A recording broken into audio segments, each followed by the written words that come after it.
Now, say my name. Heisenberg. You're goddamn right.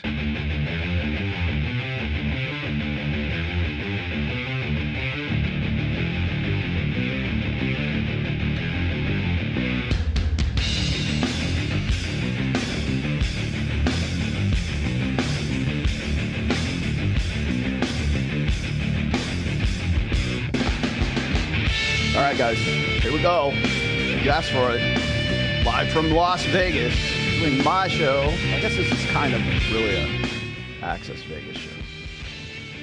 When I'm in Vegas, it might as well be. Right? Anyways, here's your midweek stream. I have Michael Sartain, and I have Gary Grinberg. Gary Grinberg, numbers guy, whatever you want to call him. There you go, Gary, the numbers guy. The original G. Has actually flown out here and answered the call. Thank you for doing that. The first thing I want to tell you is thank you for being the first one to take this challenge, because a lot of people have a problem with me, and I'm not saying you do, but like a lot of people have a problem with me, and they always want these debates, and I'm like, okay, fine. Here's a place that we can come and have a formalized debate. Let's do it. You're the first person to answer the call, so. Well, I'm gonna say this, man. Being a coward is nowhere to live life. Can you give my audience a little bit of your background first? Okay. We got to introduce you. So first of all, a lot of you guys in, I'm assuming, Red Pill might know what astrology is, and you guys understand that, chicks do this stuff, and they say Libra, Mercury, and it sounds like a bunch of gibberish, and it sounds like a bunch of bullshit, to be honest.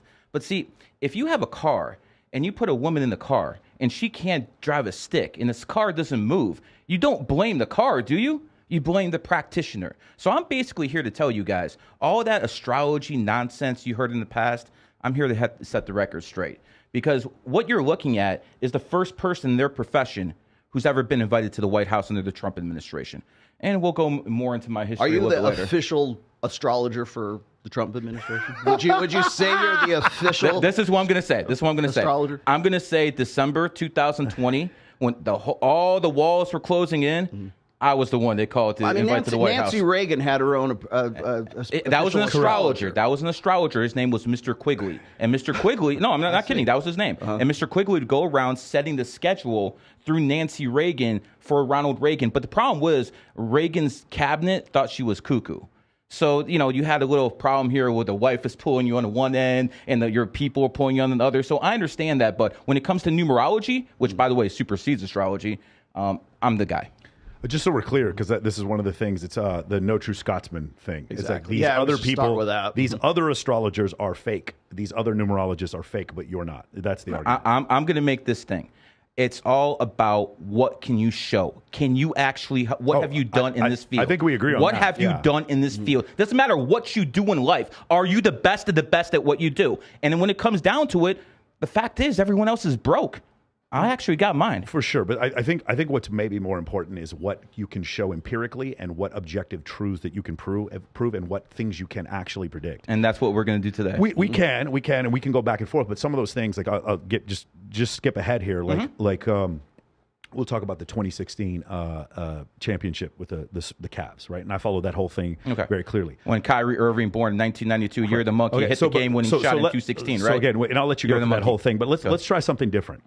The year before, in 2015, Kyrie Irving broke his kneecap open, and Kelly Olynyk pulled Kevin Love's arm out of socket. Correct. And the Cavs still gave the Warriors a fucking beat. They almost won that series. Yeah, Andre Iguodala beat them. Yeah, and the next year, once that happened, I predicted the Cavs to win the championship, and then Draymond Green gets suspended, and then you go on a news program, and you start predicting that the Cavs are going to win. I think I made that prediction in 2014 that the Cavs would win the NBA Finals. In 2016, that's why they had me on the news. But my Twitter account got suspended. That's what happens when you say too many truths. Your Twitter account, just like you got your Twitter account suspended. So I said that in 2014, and then they suspended my Twitter account. So it wasn't 2016. I said 2014. Right, but I just don't know necessarily. Like I think a lot of people would would have thought the Cavs would have won that championship. I don't think that necessarily proves against a 73-9 team, the best record in NBA history. That went down. That went down 3-1. That were already down 3-1 to the Oklahoma City Thunder beforehand. Correct. And almost got their ass beat the time before in the finals when Kyrie and Kevin Love were injured. Now a lot of people, hold on, we're watching this. They're like, I don't keep up with basketball. Yeah. The point is that was an educated guess. LeBron James was the best player in the world at the time. My point is a lot of the predictions, like you also did predict that Donald Trump was going to win the election in 2020, and that wasn't correct. So the thing is, like we're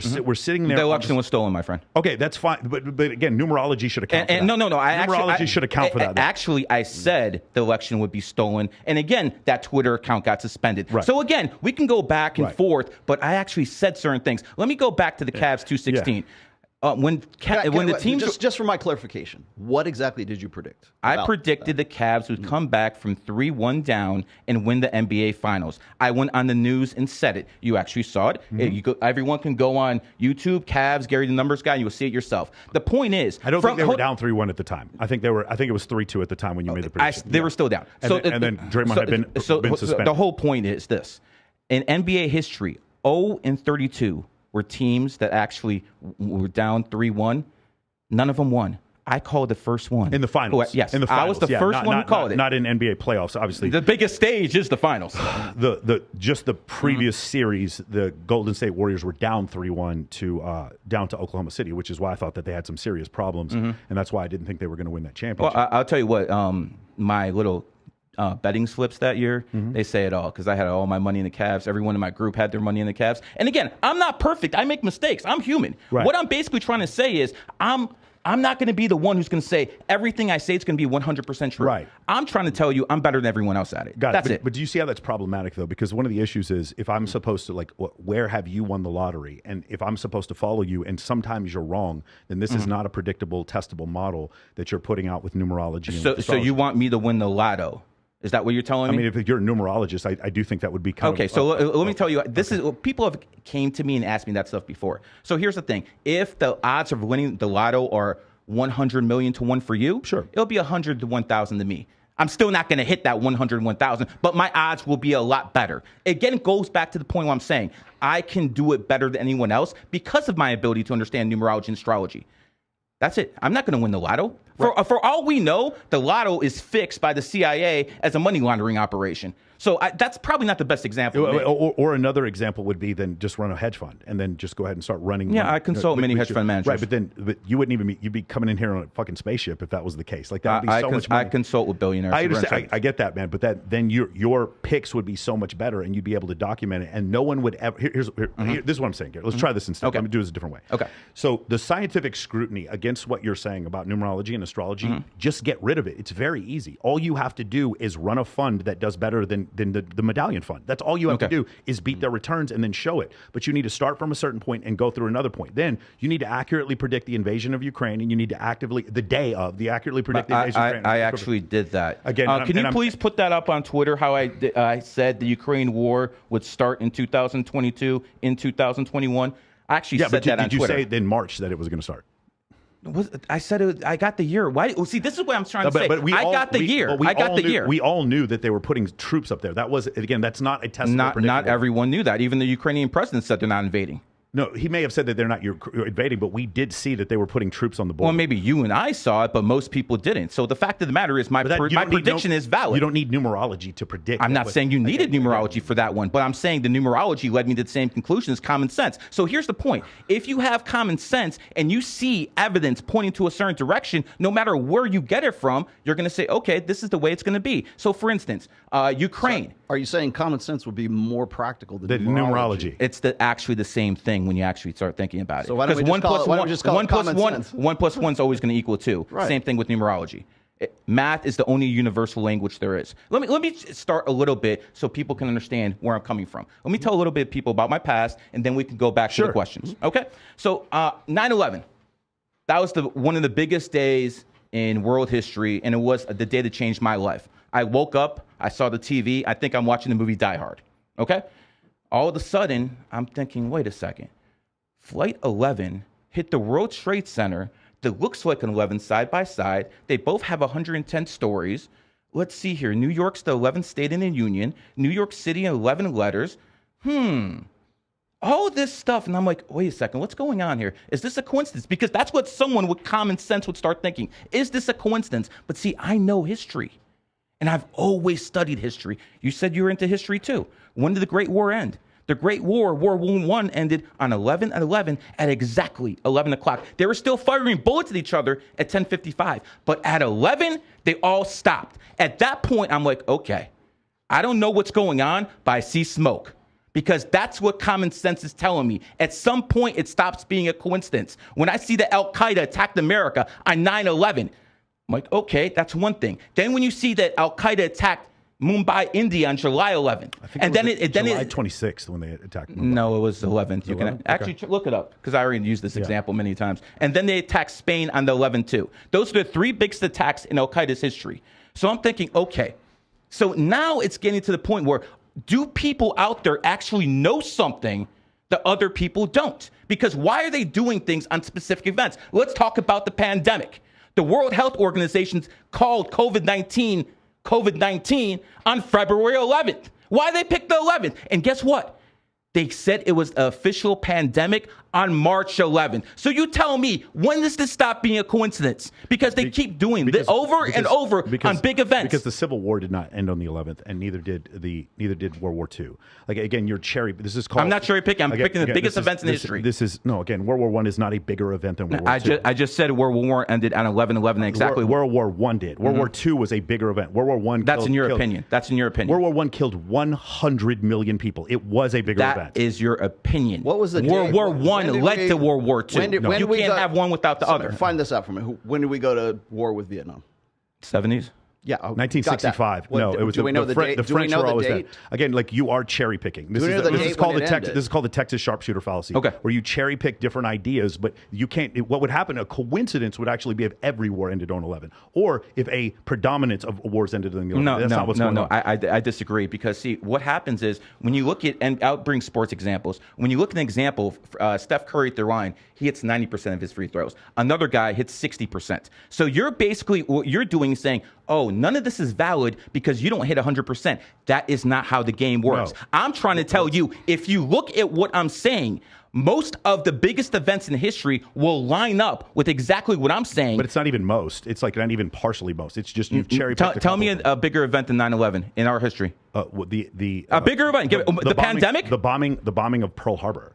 That was a bigger event than 9/11? Yes, because since me and you've been alive, 500 modern day history. You just said that now. 500,000 American troops died in World War II. It was a bigger event than 9/11. 3,000 people died in 9/11. It's horrible. I went to war for our country because of 9/11. I understand what you're saying. But the biggest thing that had happened before that was in our lifetimes, the biggest thing is 9/11. So, I mean, I could say the biggest thing. Yeah, for sure, I could say that. And I just break down the whole thing about how 9/11 happened on the left. What I'm basically trying to tell you is it doesn't matter what you believe. It doesn't matter what you believe. It doesn't matter what I believe. It doesn't matter what the people who are listening believe. It matters what the people in positions of power are doing. And if you see what the people in positions of power through the history, they're always planning events under certain dates. For instance, Wall Street crashed on October 29th, 1929. 2 and 9 is 11. So before people say I'm cherry picking, let me explain how numerology works. There's only three. There's only 2 and a 9. That is cherry picking. There's only 3 possible ways to become an 11 or to be part of the 11 energy. One is to be born on the 11th. Second is to be born on the 29th. 2 and 9 is 11. And the last way is to be like Kobe Bryant.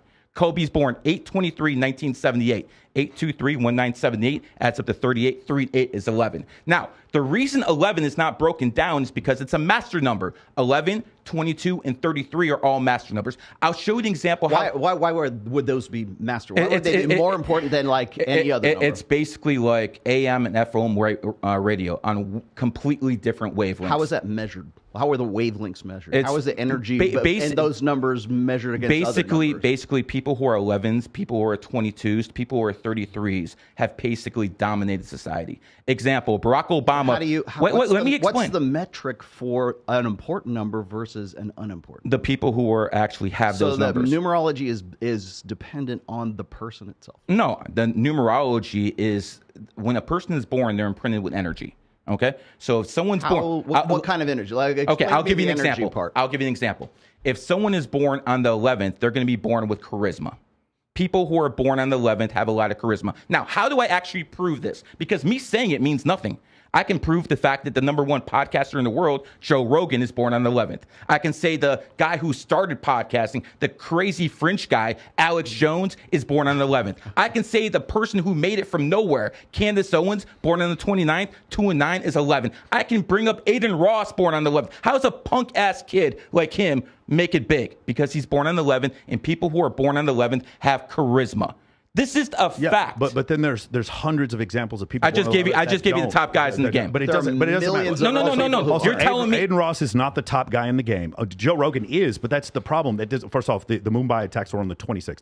I just looked it up. The other thing, I'll show you the pictures of it. Okay. The other thing is this concept of like Aiden Ross. You cherry pick. You brought up this one example that Michael Jordan and who's the Kobe Bryant? No, not Kobe Bryant. Oh, the same birthday. Jim Brown. Jim Brown have the same birthdays. And your example was that Michael Jordan was the greatest basketball player of all time. Do you disagree? Of course he is. And then the idea that Jim Brown was possibly the greatest football player of all time. Well, no, but Jim Brown isn't even the best running back of all time. You cherry picked and went down. Well, according to Barry Sanders, he is the best running back of all time. Barry Sanders retired just not to beat that guy's record. So you're saying he's not, but Barry Sanders, the guy who played the game, said he is. Everyone else, the NFL's top 100 and everyone else who voted, don't even put him in the top 3 as far as Jim Brown is concerned. He's a great player, but to say he's better than, say, just even throw out Jerry Rice, Joe Montana, or Tom Brady. I was talking about running backs. Well, but again, that's not what you said. In the thing you said, the greatest football player of all time. The Hotep Jesus interview is still up there. And the point is, you cherry picked. You went down the list of football players to find one that had the same birth date as Michael Jordan. This is the Texas sharpshooter fallacy. That's what I'm saying. But I'm giving you examples of the top people in the game. When I say Michael Jordan is the top guy in the game, most people who actually understand basketball would say that because Michael Jordan's born 2/17/1963. That's not why he's the No, top that's player. exactly why he is. Because he's an 11, and 11s have the best ability when it comes to becoming athletes. He's the best basketball player ever because the man was a psychopath with a 45-inch vertical who literally led the league in score. He scored 37 points because he was an 11. It's because of genetics. It's not because of determination. Because of both. Because his father didn't accept him. Because his father accepted Larry, his brother. I got a question. Do we know when Tiger Woods was born? 12/30/1975. Is he an 11? Hold on. 12/30/1975. 12301975 adds up to 28. 28 is number of wealth. He is one of the richest athletes in the world, just like LeBron James, born on the same day as him, 12/30/1984. And again, these guys care about their money a lot more than Michael Jordan cared about his charisma and his empire. Would you say that Tiger Woods is one of the best golf players in history? Yeah, 1s and 11s are the athletes. 1s and 11s are the athletes. So now we're ones. So there's not just one. It's like a prime number. I'm trying to get the math here. The math is very simple. People who are athletes start with A. A is the first letter. By the way, the English language is collected in numerology. It's called gematria or letterology. So if you go down the list, people who are 1s actually are really good athletes, and people who are 11s. We can go down the list, and you'll see nothing but 1s and 11s, pretty much with all the main sports. We'll actually see other things besides 1s and 11s. That's the main thing you're going to see, though. Yes. No, it isn't, actually. It is. In fact, they just did a study where they looked at billionaires in China under their different astrological signs, and they've actually found... I don't do astrological signs. Okay, well, no, these are year of the snake, year of the rat, those astrological signs, Chinese astrology. And in doing so, they found that, like, actually the ones that were supposed to be the poorest, that was the most common astrological signs for Chinese billionaires. I can't comment on other people's work.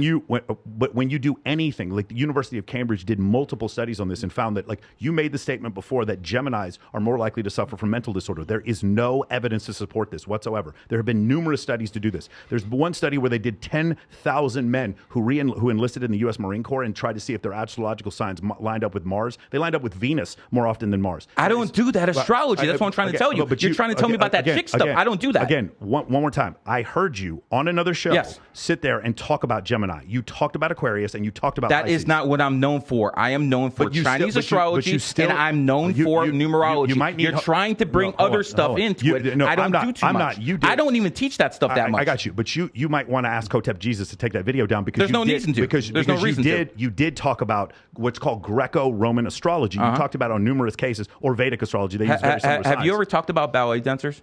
Probably not. No. If you've never in your life one time mentioned ballet dancers. What's her name? Jenna Jameson used to be a ballet dancer. Okay, so you probably mentioned it sometime. Does that make you? You know who I'm talking about. There's a ballet dancer. There you go. Good stuff. The car thief, right? Yeah. Anyways, what I'm basically trying to say is just because you say something once doesn't mean you're an expert on the subject, okay? I brought up Western astrology. I don't even teach that stuff. I teach Chinese astrology, and we can go into that if you want to. I can bring up the fact that John Jones, born in 1987, the year of the cat, won his first UFC title in 2011, the cat year. In the cat's enemy year, the rooster, he got stripped of the title in 2017, and then again in 2013, the year of the cat, he becomes a champion again. I got a question. I'm the newbie here. I'm trying to parse out like how you come to these conclusions. So, like for instance, I'm looking at Tiger Woods, December 30th, 12th month, 1-2, all right, 30th, 3-0. 1975, 1975. What's his number? Okay, how do I come to the number? So you do 1 + 2 + 3 + 0 is 6. 1975 is 22. 22 and 6 is 28. Then you reduce. 2 and 8 is 10. 1 and 0 and 0. So he's a 1 life path. Why do you reduce? Because you have to come down to the. Do you reduce with other dates? Only numbers you don't reduce with are master numbers, because master numbers are in a different wave. I'll give you an example. I'm still curious. It's like, how do you come to the conclusion that one number is like because has some more importance than another? Just think of it this way: 11, 22, 33. Everything that's doubled up is called a master number for a reason. I'll give you an example. Vladimir Lenin, who started the Soviet Union, was born on the 22nd. The Soviet Union came to power in 1922. Because he's the one who led it. George Washington, born on the 22nd, helped start America. People who are born on the 22nd are master builders. You're into sports. Who's arguably the best coach in NFL history? I've heard you say this before. Bill Parcells. You think of Parcells because he was the tutor for Belichick. Exactly. Belichick won more, but yeah, Parcells was so a good we coach. can say that Bill Parcells' coaching tree, and again, it extends to Bill Belichick's coaching tree, is probably the most extensive in the NFL. He is born on the 22nd. So what basically I'm trying to say is people born with on certain dates have certain abilities. And if you actually use this as a psychological method, you'll actually see that people have certain abilities. For instance, if you're born on the 1st, you're good at arguing. If you're born on the 5th, you're good at talking to the ladies. When are you born, Michael? The 5th. I see. Okay. Here we go. All right, good. So again, we are going to bring up examples of this stuff, not the stuff I don't talk about, Mike. Did you have another question? No, I was just going to say, I'm still confused as to what would make a 1 more powerful than like a 9. What are 9s? Okay, for instance, because what I'm trying to get at is if you're going to say that a 1 is different than a 2, the 3, 4, 9, all the way. Let me give some examples then. People who are 1s are leaders. Even women who are 1s have leadership abilities. Sheryl Sandberg, CFO of Facebook. So people who have 1 energy. I don't know if I listen. Leaders, but go ahead. 85% of women have no leadership abilities. But the women who are born on the 1st, 10th, 19th, 28th, because they have the male energy, 1 is male energy, they have those leadership abilities. Napoleon was a 1 life path. He was a leader. People who are born on the 2nd are good at writing. Don't you have a best-selling book? I've got a few. I see. You also said people born on the 2nd are more feminine. That's another thing. They can be. They can be. But the problem is, like, what you're saying is you have this idea that, like, well, it's not an exact science, and sometimes I can be wrong, but you actually want this taught in schools when we have a bunch of uneducated people who don't understand science, technology, engineering, and mathematics. You want people in schools to learn numerology. 100%. And astrology when it's not even exact science. It's not even a science because you don't use testable it models. actually is a science. It isn't a science because in science, what you're going to do is try to disprove your own hypothesis, and you don't. You cherry pick certain people's birthdays that happen to fit with whatever you're doing. If we were to take a population-wide survey, which I can show you 13 of them, that is not possible because there's 7 or 8 billion people on the planet. The only thing is possible is we can take the people at the top that everyone knows about and show examples with them. That's not the only. No, that's the only thing we can do. How are we going to measure 8 billion people on the planet? You can measure exactly. You can measure the population of the United States. I can tell you 28th number of wealth. I can tell you the richest man in the world is Elon Musk, and he's born on the 28th. I can say the guy who used to be the richest man in the world before Musk took over was Bill Gates, born on the 28th. I can say Steve Jobs, born 2/24/1955.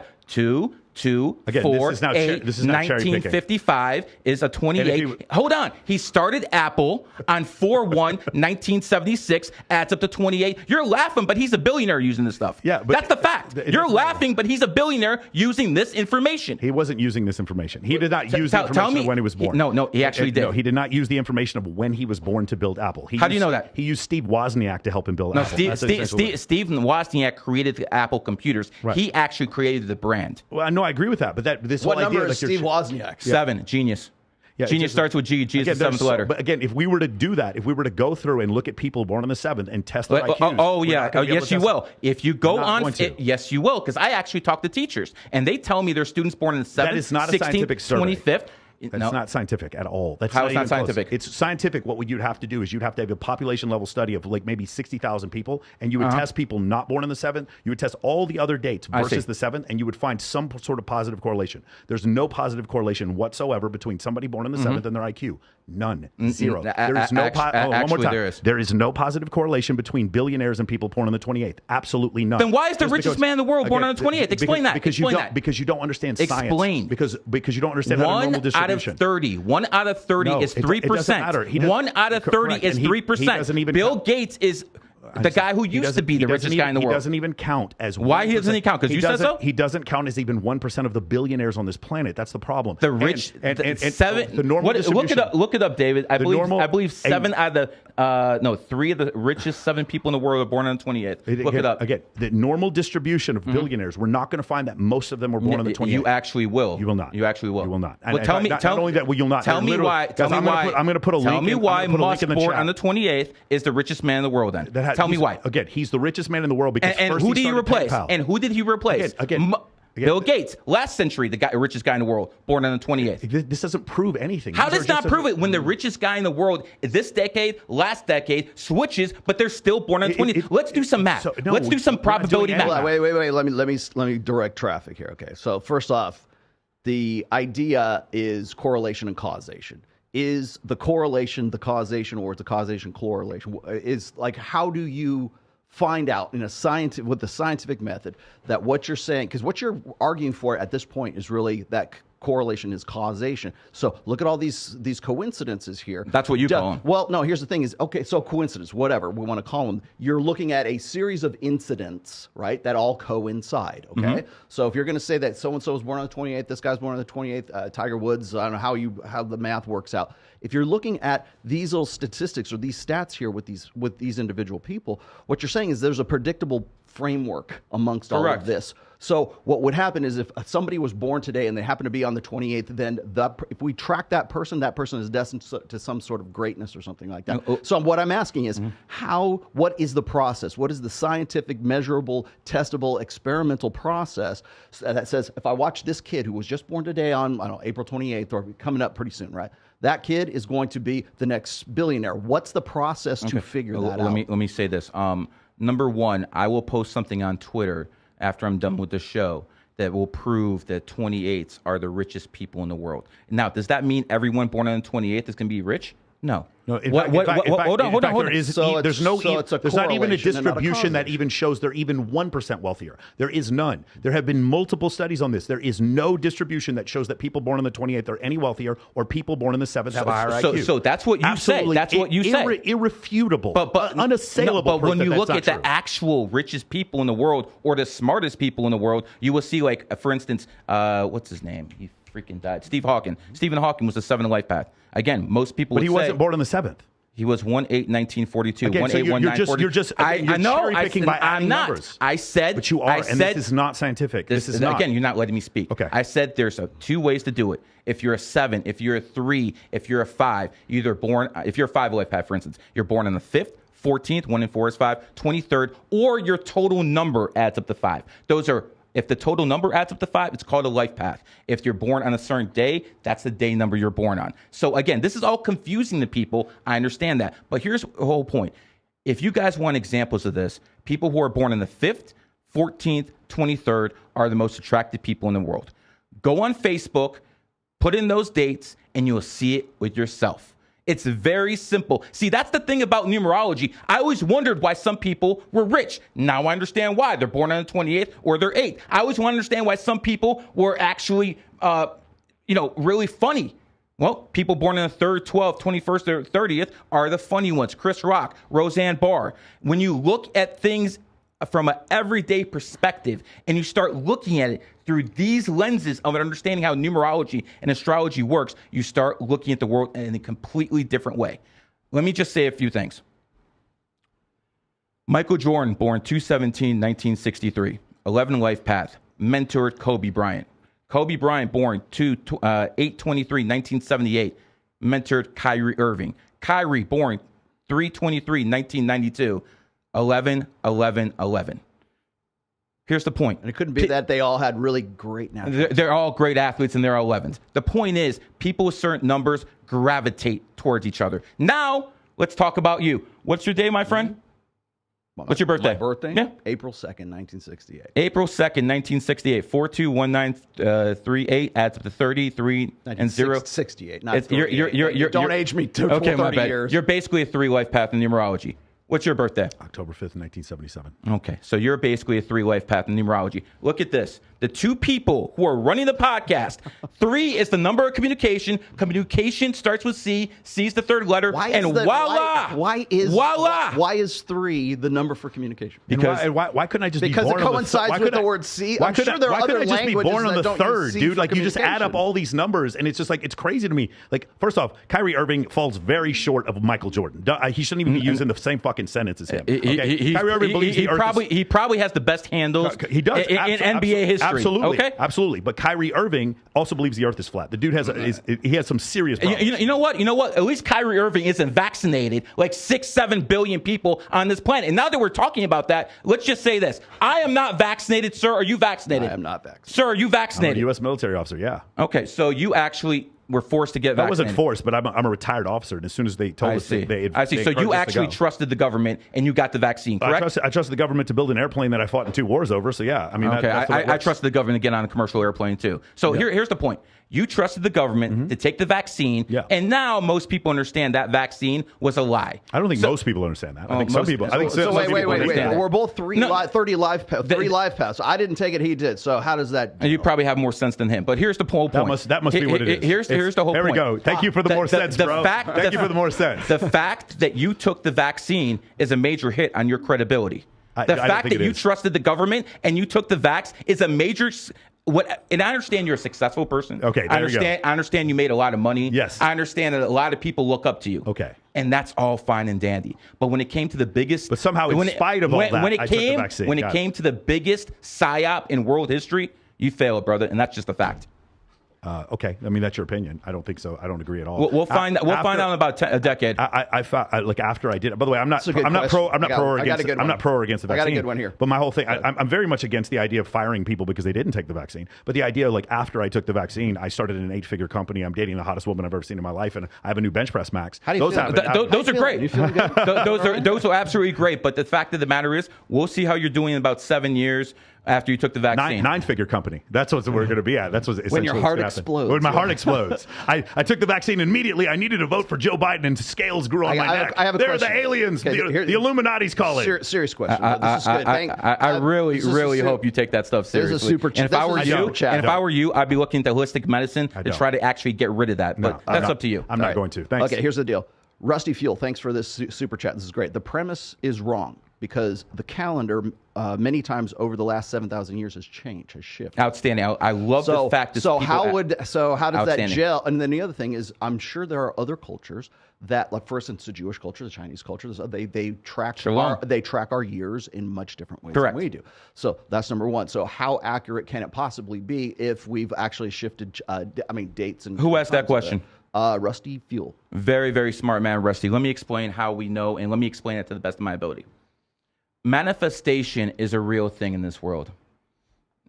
No, it isn't. Yeah, yes, it absolutely is. I'm going to manifest a steak in the refrigerator out here. Absolutely isn't. I'm going to prove you that it is. Manifestation is a real thing. 100% not true. So, did you have goals in life? I sure did. Okay. Yeah. So I worked for them. And manifestation is one of the deadliest things in the world. No, it's not. You have to work and do things at the same time. That's not manifestation. Working is not manifestation. Why not? Working is not manifestation. Why not? Manifestation. Let's look up the definition. So you can be the best NBA player in the world just by saying, no, you got to put in the work too. He didn't manifest it. He only did it. If we were to ask Michael Jordan, hey, let me ask you about your life path as far as your numerology, he would not give a fuck about what you're saying. He would just say, I busted my ass in the gym. Have you met Michael Jordan? My junior high coach cut me from the fucking team, and my dad did not accept me over my brother Larry. So I busted my ass to become the best player on the planet. That's what he'd tell you. He doesn't say anything about it being an 11 life path. So don't put your beliefs about numerology on Michael Jordan. Michael Jordan was a killer out there on the basketball court, and he he was a killer because he decided to be a killer, not because he put it off on numerology or astrology. No, he doesn't know anything about numerology and astrology. The most deadly part of this whole situation is that you're sitting here having a conversation about red pill, and the number one problem that we have with women is their lack of accountability, and what you're teaching is literally the fuel for that lack of accountability. I am where I am because I went to the fucking gym, because I learned how to build a sales team. That's where I am, not because of when I was born. You give people this literal lack of accountability. They have this safe blanket of victimhood that they can use because of what you're teaching them. It is literally the opposite.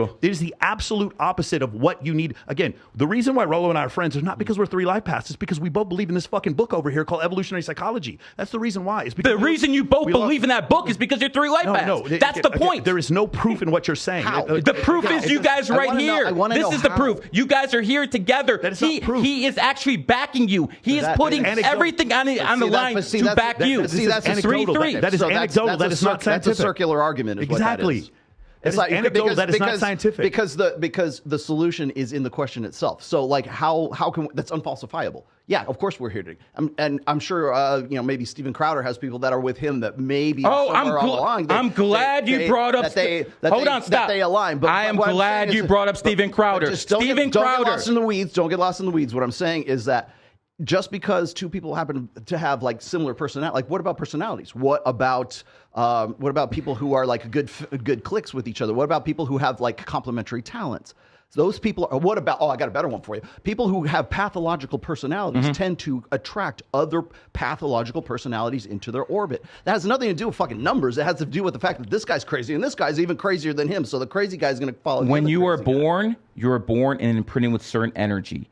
That in energy. How do I measure that energy? I want to know what numerology this is, because if I could put that fucking energy in a bottle, I'd be a billionaire. It's just like energy. No. You guys brought up Steven Crowder. I want to make this example. He is born 7/7/1987. He is a 3 life path, just like him and him. So again, they can say all the nonsense they want. The fact of the matter is, they're over here doing the same thing Steven Crowder is, and they're the guys who brought him up, not me. There are hundreds of people. Yeah, you brought him up, not me. I didn't bring it here, but there are hundreds of people. Rush Limbaugh, born on the 12th. It's fine, but Howard Stern, born on the 12th. There are hundreds of people who aren't, and you can sit. But the top of the game is. It doesn't matter. Like, that's in your opinion. No, it doesn't. It's not the way that works. So you're telling me if we look at the top people in the game and they all have move over.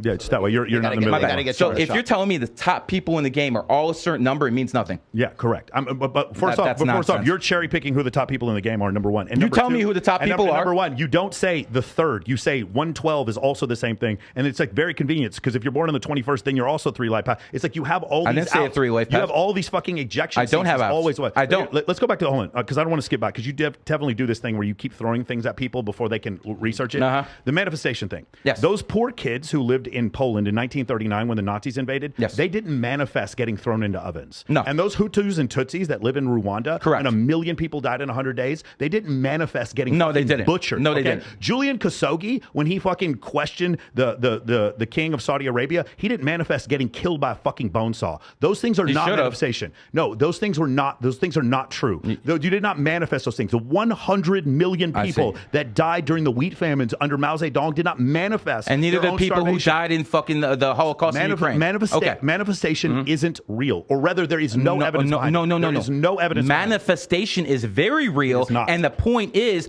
only a few people have the ability to manifest. Again, that's the whole point. What an incredible escape route for you. It's not an escape. It's not an escape route. I'm the only true astrologer. I'm the only true numerologist, and only things I do sometimes are wrong, and we can change all these other things. Like again, man, there's no way this is a science. You have to be able to disprove your own hypothesis, and you don't even attempt to do so. This right here proves it's real. It doesn't prove it. Me helping the Golden State Warriors win a damn championship. Again, that is real. Okay, let's do this real quick. In the chat. Going to the White House. In the chat. That is real. One more time. Put a 1 in the chat if you believe he helped the Golden State Warriors that had Steph Curry, Klay Thompson, and Draymond Green. You believe that Gary Ginsburg helped them win a championship. I don't believe you helped them win a championship. That's fine. I believe the fact that they had a head coach that had already won had won 5 championships as a coach. The 2 best shooters of all time, and one of the best defensive players at the time. Of all time. I think that's why I won a championship, not because of you, Gary. No offense. I don't think you had anything to do with the Golden State Warriors winning the championship. Did I hit any jump shots? No.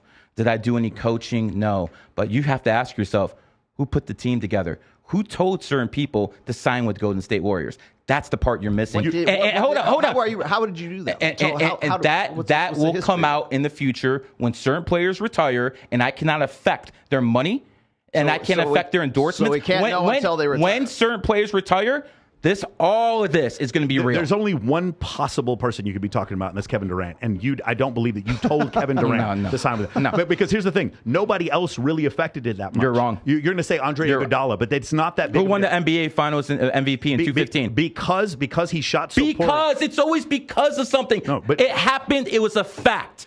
He did it that year. You are trying to say that Andre Iguodala signed with the Golden State Warriors because you did that. I didn't say anything. It's utter hokum. That is not true. We'll see in the future. It's not. And we will see in the future. By the way, he could have chose to sign for any other reasons. Like, for instance, the reason that Kevin Durant signed, because they were the best team and he's a front runner. That's the reason why. Andre Iguodala had been in the league for a long time. People forget Andre Iguodala played with Allen Iverson. That's how old he is.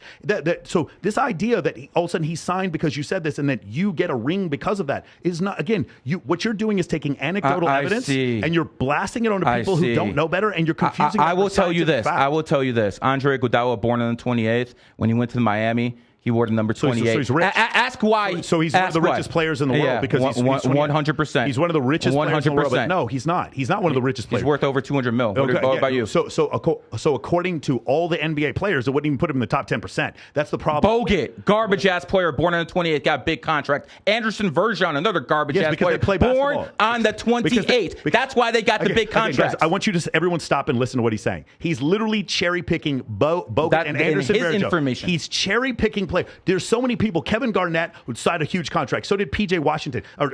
There's so many people that signed big contracts. I just brought up garbage players. I just brought up garbage players who got big paydays because they're born on the 28th. That's the only correlation. Many players that got huge paydays. Eddie Curry got a big payday. It doesn't make any difference. There is a guy on the Warriors. I forgot his name. This guy on the Warriors, he was there for one day, and he got $1 million contract. I forgot his name, but he was born on the 28th. This doesn't prove anything.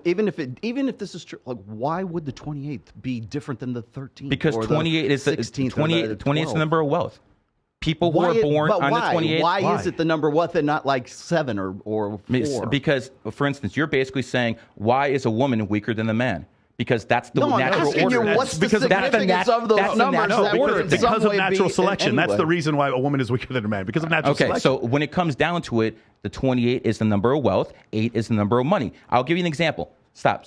All you can do is look at what the elite are doing and follow their lead. The Chinese. Listen, the Chinese started the Olympic Games on 8/8/2008 at exactly 8:08 p.m. Why? Because they know 8's the number of money. No matter what you think, they went from the 15th biggest economy in the world to the 3rd to the 2nd within a few years after that. Right. So you can say that's a correlation, but the fact of the matter is it happened. I'm going to also say it's a correlation because it's also begging the question. Also, I was begging the question that they don't have the same calendar as us. It wasn't even the 8th of their month when they did it. It wasn't even. They don't have the same calendar we do. They use the English language over there too. Got it.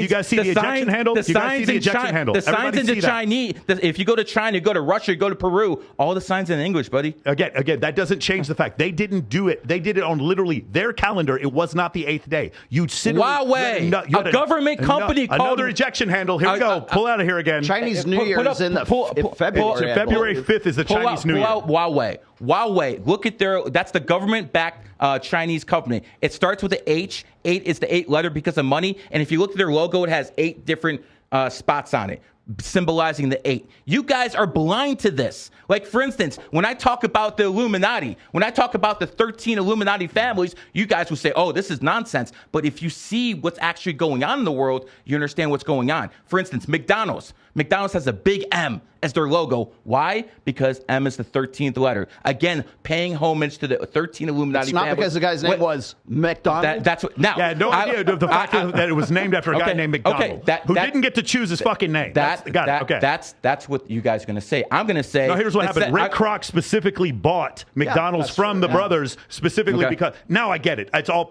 astrology proof. I got you. Okay. Philadelphia 76ers. 7 + 6 is 13. San Francisco 49ers. You're going to say that 49 gold rush. I'm going to say 4 + 9 = 13, and I'm going to tell you why. What's 13? 13 is homage to the 13 Illuminati families, like the Rothschilds, the Rockefellers. Is that a money number, or is it just like an Illuminati number? Illuminati number. So this is not a numerology number. We're There's into something else. different numbers mean different things. 1 plus 3 is 4. What's 4?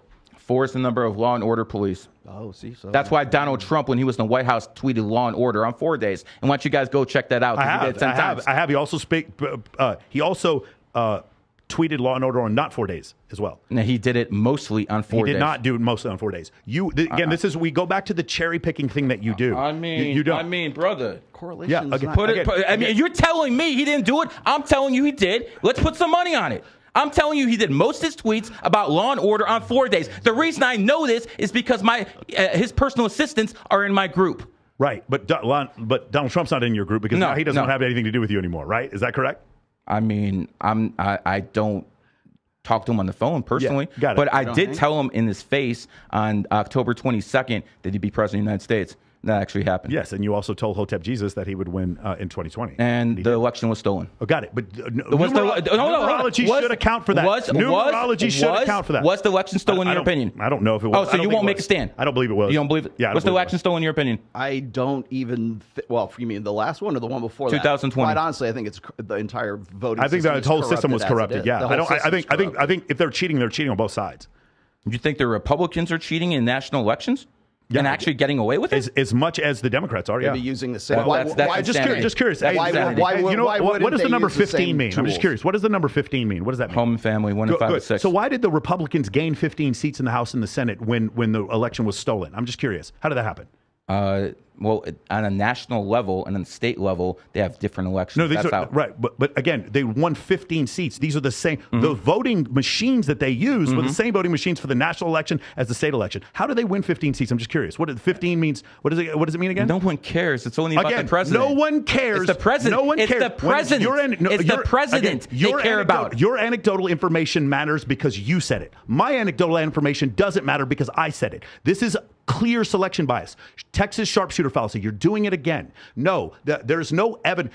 Was it stolen or not stolen? I don't know. But the reality is I haven't seen any clear evidence to show that it was stolen. That's not the case. So here's the thing. You don't know the Democrats too well then, do you? No, I know the Democrats better than you, clearly. Because you just throw things out there and you expect people to believe. You understand Obama's running a shadow government right now? Let me explain something. If you understand the Democrats. I'm going to explain something. You're going to agree with me on this. I don't want you coming near my girlfriend. I think you're fucking incredible with women. I think you can run off about astrology all fucking day until these women are dropping their panties for you. I have no doubt whatsoever. I don't need to do that. I have a wife. I have a wife. And I don't do that stuff. Now, that might interest you to sleep around with 20 women. That does not interest me. I don't teach that stuff. I don't teach that stuff. You could. Let him finish his thought. I'm saying you could. What I'm saying is what you do is this thing very similar to what Johnny Cochran did, where you just keep throwing things against the wall faster than we can check them. And then you keep going, and people are like, yeah. And then after a while, they're just beaten. The problem is that's not going to happen to me because I watch all your stuff and I know what you're talking about. The thing with Jim Brown and Michael Jordan is incorrect. It is not correct. You're telling me Jim Brown? I brought up a Hall of Famer. Hall of Famer. That's not what you said. You said the best football player ever. That's what you said in Hotep Jesus. Again, you're going to probably you're going to say one example. He's one of the best. He's one of the best. You said Trump was going to win the election, and then the numerology should account for the fact that it was stolen. Numerology should account for the fact. Why? Because you say so? No, because you say so. Because numerology is supposed to be is a science. I said he would get more votes. I said he would get more votes. You said that it should be taught in schools. You said it should be taught. 100%. Astrology and numerology. 100%. So it should account for the fact that it was stolen, and it did not, because numerology is hokum, and so is astrology. There have been hundreds and hundreds and hundreds of tests that prove unassailably that this is hokum. That's the problem. And you're really good at screaming and out talking I'm people. I'm good at screaming. Hold on. I'm good at. Wait, hold on. Get the camera on me. I'm the one. I'll get the clock. Don't make me use the clock. I'll use the clock. I'm the one good at screaming. You got listen to this very, one more time. very good radio voice. You're extremely charismatic with it. But the fact of the matter is, the astrologers have been ahead of the scientists for 500 freaking years. Let me explain how. Well, they've been ahead of the scientists for longer than that, obviously, because they've been around for 5,000 years. Let me explain. Let me explain. Astrologers for centuries have told people whenever it's a full moon, people become crazy. They have said this for centuries. It was only the scientists that caught up about 50 to 75 years ago that figured out the human body is 70% water and the moon pulls on us too, just like it pulls on the tides. So people become crazy under full moons. That's why they call it lunatics. Hold on, let me finish. Why would that this is a fact that people who under full moons become crazier. That's why they call it lunatics. Go to any police station and they'll tell you this firsthand. Okay, so now let me finish. There have been studies on this that show why this is the case. This is a fact. Okay, but why would it? If it's a fact, let's say for sake of argument, I accept exactly what you're saying. Okay. Why would it make people crazy? Because 70% of the human body is water. Why liquid. would that make people crazy? Who cares?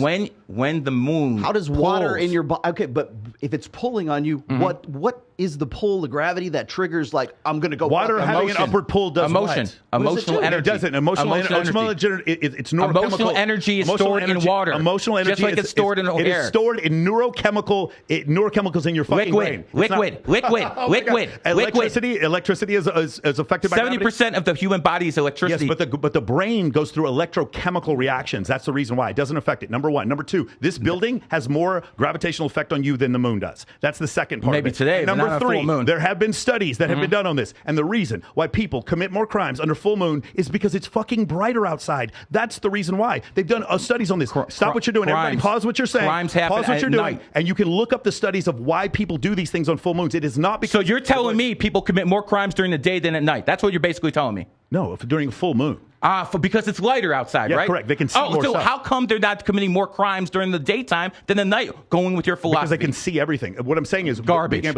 Again, it's garbage because you say so. Again, you have not. If what you said was true, people would be committing more crimes during the day. No. Well, they commit more financial crimes. I looked it up. As moon illumination increased, researchers saw that escalation in criminal activity. One explanation for this is what's referred to as the illumination hypothesis, suggesting that criminals like enough light to ply their trade. Hypothesis is not fact. Not so much as to increase their chance of apprehension. No, it's nonsense because you say it's nonsense. Listen, women can tell you this and that. It's nonsense too. Here's the fact of the matter. This stuff works if you actually look at it. You don't want to look at this stuff. You actually don't want to look at it. I've spent 3 weeks looking at this stuff. I'll tell you what. I guarantee you. I tell you what. This is what we're going to do. Okay. You're a rich man. I'm a rich man. So here's what we're going to do. We're going to go up to random people with a video camera. They're going to give me their birthday, and I'm going to read them like a book. No, we're not going to. If they say I'm wrong, I pay you. No. If they say I'm right, you pay me. Let's do that. Money. This is what matters. Put the money on it. You won't do it. You won't do it. So let me explain to you. So I want you guys to stop real quick, and I want you to look up what's called the Barnum. I'll read it. I have it right here. We're going to look up what's called the Barnum fallacy. So what you do is there's a professor named Barnum, and there was another professor named Ricci who did this. What they did was they gave the horoscopes for all these different astrological signs. They had 120 students in a class, and they gave them an envelope with their astrological signs. They had 10 Virgo, 10. You just said you needed 60,000 people about 10 minutes ago. You said you needed 60,000. Now you're saying I didn't interrupt you, so stop. So what happened was they gave them all the same astrological signs, and they gave it a 4.6 out of 5 rating that this astrological sign meant them. So what he's doing is he's going to say things like you're assertive, or your money's coming in your future, or you're going to make more friends. So there's going to be these massive generalizations, and through that, most people are going to say yes, like you're an honest person. Most people are going to think they're an honest person. Yeah, you're never an asshole. You're never an asshole. It never says there's a $100 bill underneath your shoe. It's never predictions like that. These are generalizations that are called the Barnum effect. So stop what you're doing right now and look up the Barnum effect. There's 2 experiments that you guys should look at. That's what he's with 120 people, you just said you needed 60,000 people to make an example. But because he did it for 120 people, that's enough for him. Fact for him. So that was okay. I got it. That was the first example. They've redone this. They actually did it on YouTube. You guys should check out the video. They've done this several times on YouTube, where they actually did they redid the Barnum effect several times, and every time it comes out the same way. I got it right here. Okay, Barnum effect. It's also called the Forer effect. That's what I'm familiar with. In psychology, the phenomenon that occurs when individuals believe that personality descriptions apply specifically to them, more so than to other people, despite the fact that description actually filled with the information that applies to everyone. The effect means that people are gullible because they think that the information is about only them, when in fact the information is generic. The Barnum effect came from the phrase attributed, perhaps falsely, to showman P.T. Barnum. No, it was a professor named Barnum. Okay, but it's not P.T. Barnum. Yeah, okay. Sucker's born every minute. Okay, so psychics, horoscopes, sucker's born every second. Magicians, palm readers, crystal ball gazers make use of the Barnum effect. when they convince people that their description of them is highly special and unique and could never apply to anyone else. And by the way, this also applies to MBTI, which I have a real big problem with, which you all know. It's just the modern version of astrology. No one is ever an asshole. It's always, here's your letters, and this is I call people assholes all the time. So here's my take. I'm glad we got to this because this is the part I wanted to get to here. When I'm dealing with people who are say, well, I'm this kind of personality, I'm introverted, I'm extroverted, I'm this, I'm an MBTI, I don't know, INTJ or whatever the fuck it is, right? These are classifications that men and women want to apply to themselves because it helps them sort out the fucking universe. But it does one other thing. It takes accountability away from them, which is the least red pill thing that you can fucking do. That we exist. Every day I wake up and the world will tell me how much I can bench, how much money I have, and which girl likes me. That's what my role as a man is, to always fight against those things and to improve myself. Accountability lies with myself. Extreme ownership, like Jocko Willink says. Any sort of accountability external from that is just cope. It is just human beings cope. Okay, now more to your point here is human beings are really good at pattern recognition. We want to see the purple cow in the big field of the brown cows, right?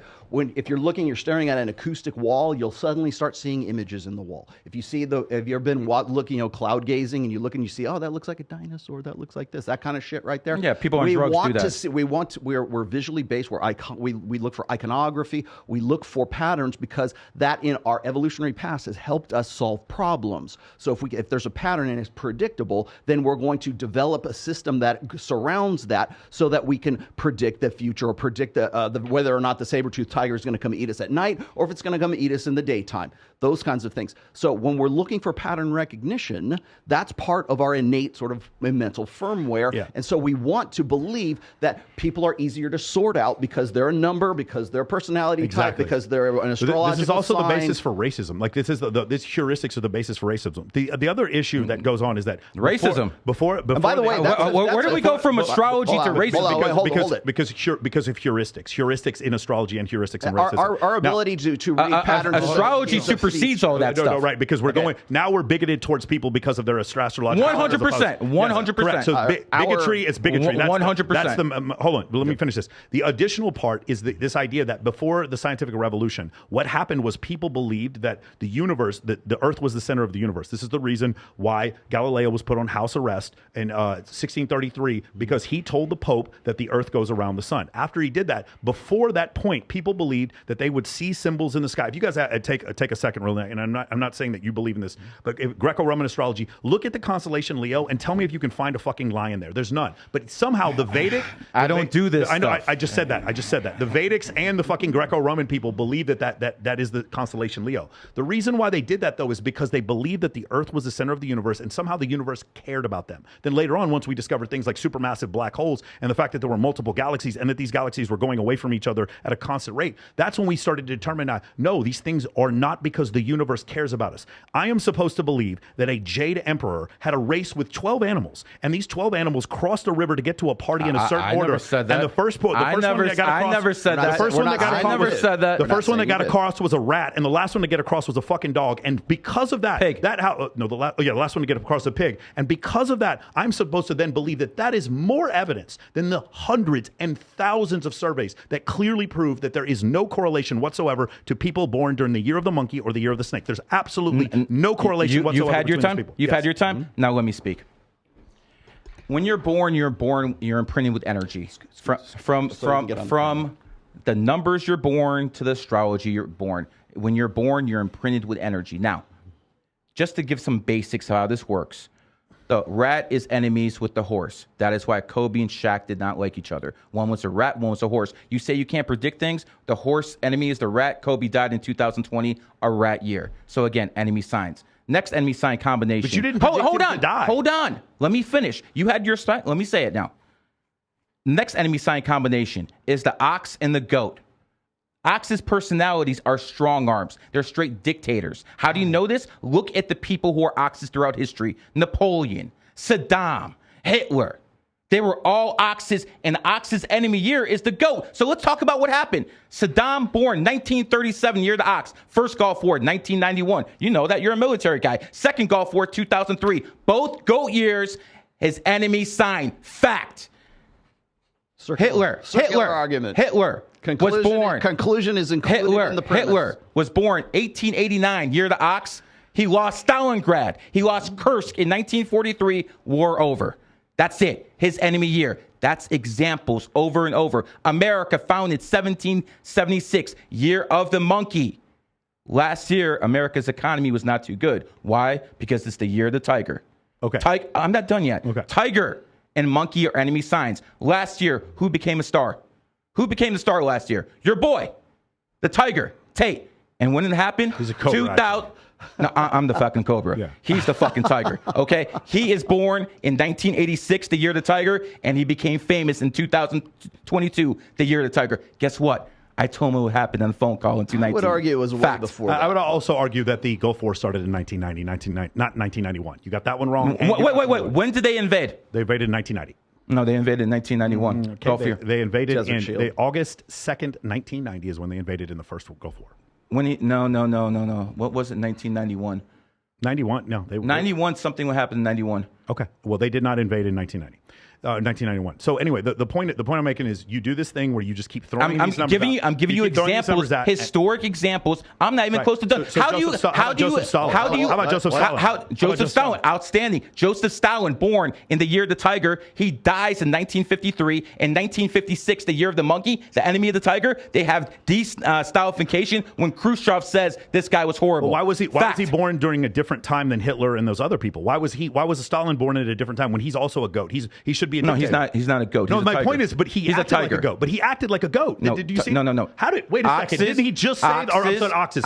Didn't he just say the oxes? Didn't he just say the oxes were those three people? Joseph Stalin is more of an example of a dictator than those three. Joseph Stalin literally tortured He's the biggest murderer other than Mao Zedong. Yeah, correct. But the thing is, who's a snake like me and you? But the problem is, Joseph Stalin was a bigger dictator than those other people, and he wasn't an ox. Most dictators are oxes. But he wasn't an ox. Most dictators are oxes. How do you want to say Hitler, science? Saddam. How is this a science? How is that not fact? I'm giving you the biggest names out there. Charles Smith, Muammar Gaddafi. Let's go through Pol Pot. These people were not oxes. Muammar Gaddafi was a revolutionary. He was not a fucking dictator. He was a revolutionary. Muammar Gaddafi was not a. He was spreading revolution throughout Africa. Was he a tiger or an ox? He was a horse. He was a revolutionary. But this just doesn't fit at all. He was also a dictator, bro. Like I was waiting for a tiger. It's crazy, man. But what he did was way different. He didn't murder his people like Saddam. He murdered a lot of his people. Not his own. He murdered people in Sudan. He murdered people in other countries. He didn't actually try to genocide his own people. Now, I personally think Gaddafi was a good guy. Okay. But he was a horse. Yes. What was his number? 11. Charismatic leader, like most of the leaders, like Hosni Mubarak. How was his number 11? He's born 6/7, 1942, 6/7/1942, adds up to 29, 2 You have 9 an 11. eidetic memory. What's that? Eidetic memory. Well, I don't know that. Photographic memory. Yeah, No, photographic no, would be no. different. I think there's a different word for remembering numbers. But Garrick Sandoval asked, how do you explain people's moods change when Mercury's in Gatorade? I don't do that shit. Talk to the fucking bitches about that garbage. I don't do that. Okay? Listen, I'm not fucking out here fucking giving matchmaking advice while I've been fucking divorced 3 times. That's those fucking bitches do that. I have been to the same woman for freaking 20 years. And I'm going to tell you guys out there something. I married my girl when I was broke. These red pill guys over here, and again, no offense, this is what the red pill community does. I was broke too. Okay, this is what these red pill communities guys tell you. They say, go out there, get rich, and then get your woman. Wrong, because all you're going to find is a freaking gold digger. That's a straight up fact. You need to find your woman when you're young, when you're broke, so you guys can grow together and bond together. And one more thing. Don't fuck around with American women. I really don't have any problem with this, but I think there's a second solution, which is when you meet a woman and you're wealthy, just don't let her know you're wealthy. There's another way to do that. So you're gonna lie to her? No, I just don't let her know that I'm wealthy. Like I just don't. So you're gonna lie to her? No, I don't lie. I don't let her see how big my shits are either. It doesn't mean I'm lying to her. It's just a part of my life I don't let her see. That's it. So what I do, usually when I meet a girl, I wear black T-shirts and fucking Apple Watches, and I drive my Lexus. I don't let her see that I'm wealthy. That's one of the things that I did. Now it's a little harder now because I have a big show, but like beforehand, it was very easy. I just never let women know how much money I made, and that actually helped a lot. But that's a different. I don't disagree with what you're saying, by the way, about money screwing people up. The fact of the matter is, I am married for 20 years because I picked my bride based on numerology and astrology. Okay. How did that work? Tell me the science. No what problem. was the process? No problem. Is there a so process? I am born in the year of the snake. Mm-hmm. People who are born in the year of the snake are extremely jealous people. That's a fact. You're a jealous person. No, not at all. Okay, quite the opposite. You can say whatever you want. Snakes, quite the opposite. Snakes tend to be very jealous and very vindictive. If someone crosses them, they're gonna fucking go after them. And by the way, psychology, when people do this, they're lying. So he just did that. So when it comes down to it, fact out. That's body language psychology. Again, total hokum. Body language psychology. When you touch your nose, you're lying, bro. Bro, I have allergies. Number one. Okay. You just had an allergy right after you said that. I have allergies. Okay. I'll literally show you my doctor's report. I go to an allergist once a week. Number one. Number two, the whole body language thing has been completely thrown out of court. It is total hokum. It is total hokum. None of it is true. There is no there's no one tell for any person. Even poker players will tell you this. The tell for guy A is different than the tell for guy B because there's no universal way to tell. I'm going to trust you, not CIA agents and SB agents. Okay, whatever. CIA agents do not tell you that they can do that. CIA agents do not tell you that they can always tell when someone's lying. They can not always. They can tell when someone's lying under duress for certain. But the other thing that they have is when they can tell people are lying is they have information, external information to be able to tell this. I'm 100%. I'm not a jealous person. Every girl you'll tell to will tell you 100%. Okay. They're like, I wish Michael was more jealous. Number two, there are people who have literally defamed me, and I say nothing about them. I'm not the least vindictive person you'll ever find. The problem is that I live in the real world, and there'll be multiple hundreds of people that will attest to what I'm saying. What you're saying, maybe it's true, but it's definitely not true about me, which is further to my point. Okay. It is not an exact science because it's not a science at all. That's the thing. I can find exceptions to every single thing that you're talking about. Let's go through you, and you tell me if I'm wrong or right about you. Sure. Okay. You're born on the 5th. People who are born on the 5th all travel quite a bit in life. Is that true about you? Not anymore. I think. But no, I didn't. Not anymore. I said if it was true. When I was in the military, I was forced to travel. Okay. Yeah, I hate travel. You've had plenty of hoes on the team, correct? Yeah, I mean, in my life, yeah. So when it comes down to it, people born in the 5th. I don't call them hoes. Whatever you want to call them. People born on the 5th, 14th, 23rd are extremely good looking, and people of the opposite sex like to spend their time with them. Is that true with you? It certainly wasn't true until I was like maybe 35. When it happened, doesn't matter.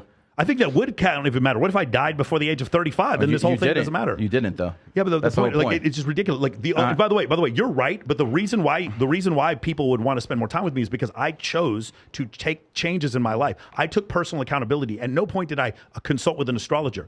I went to the gym. I went to the gym and did this. I went to the gym. I was the one who created and founded an 8-figure business. I did this. It wasn't because of any number anyone told me. And for the vast majority of my life, no women liked me at all. So I don't agree with that. So you didn't have women on your team? Not until maybe 10 years ago. I got a question. That's a majority. He's making a reading. Let him finish. Okay. Keep going. 2019, did you have an off year? No, it was the best year of my life. The most money I've ever made in my life was in 2019. 2007.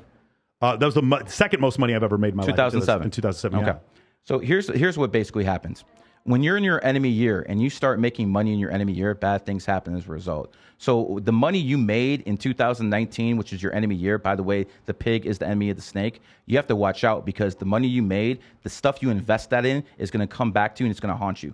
That's how this game works. So you have to understand when to do things and when not to. It's extremely important to understand. For instance, enemy signs. You never want to sleep with a girl who's your enemy sign because what's going to happen is you're going to have unwanted babies.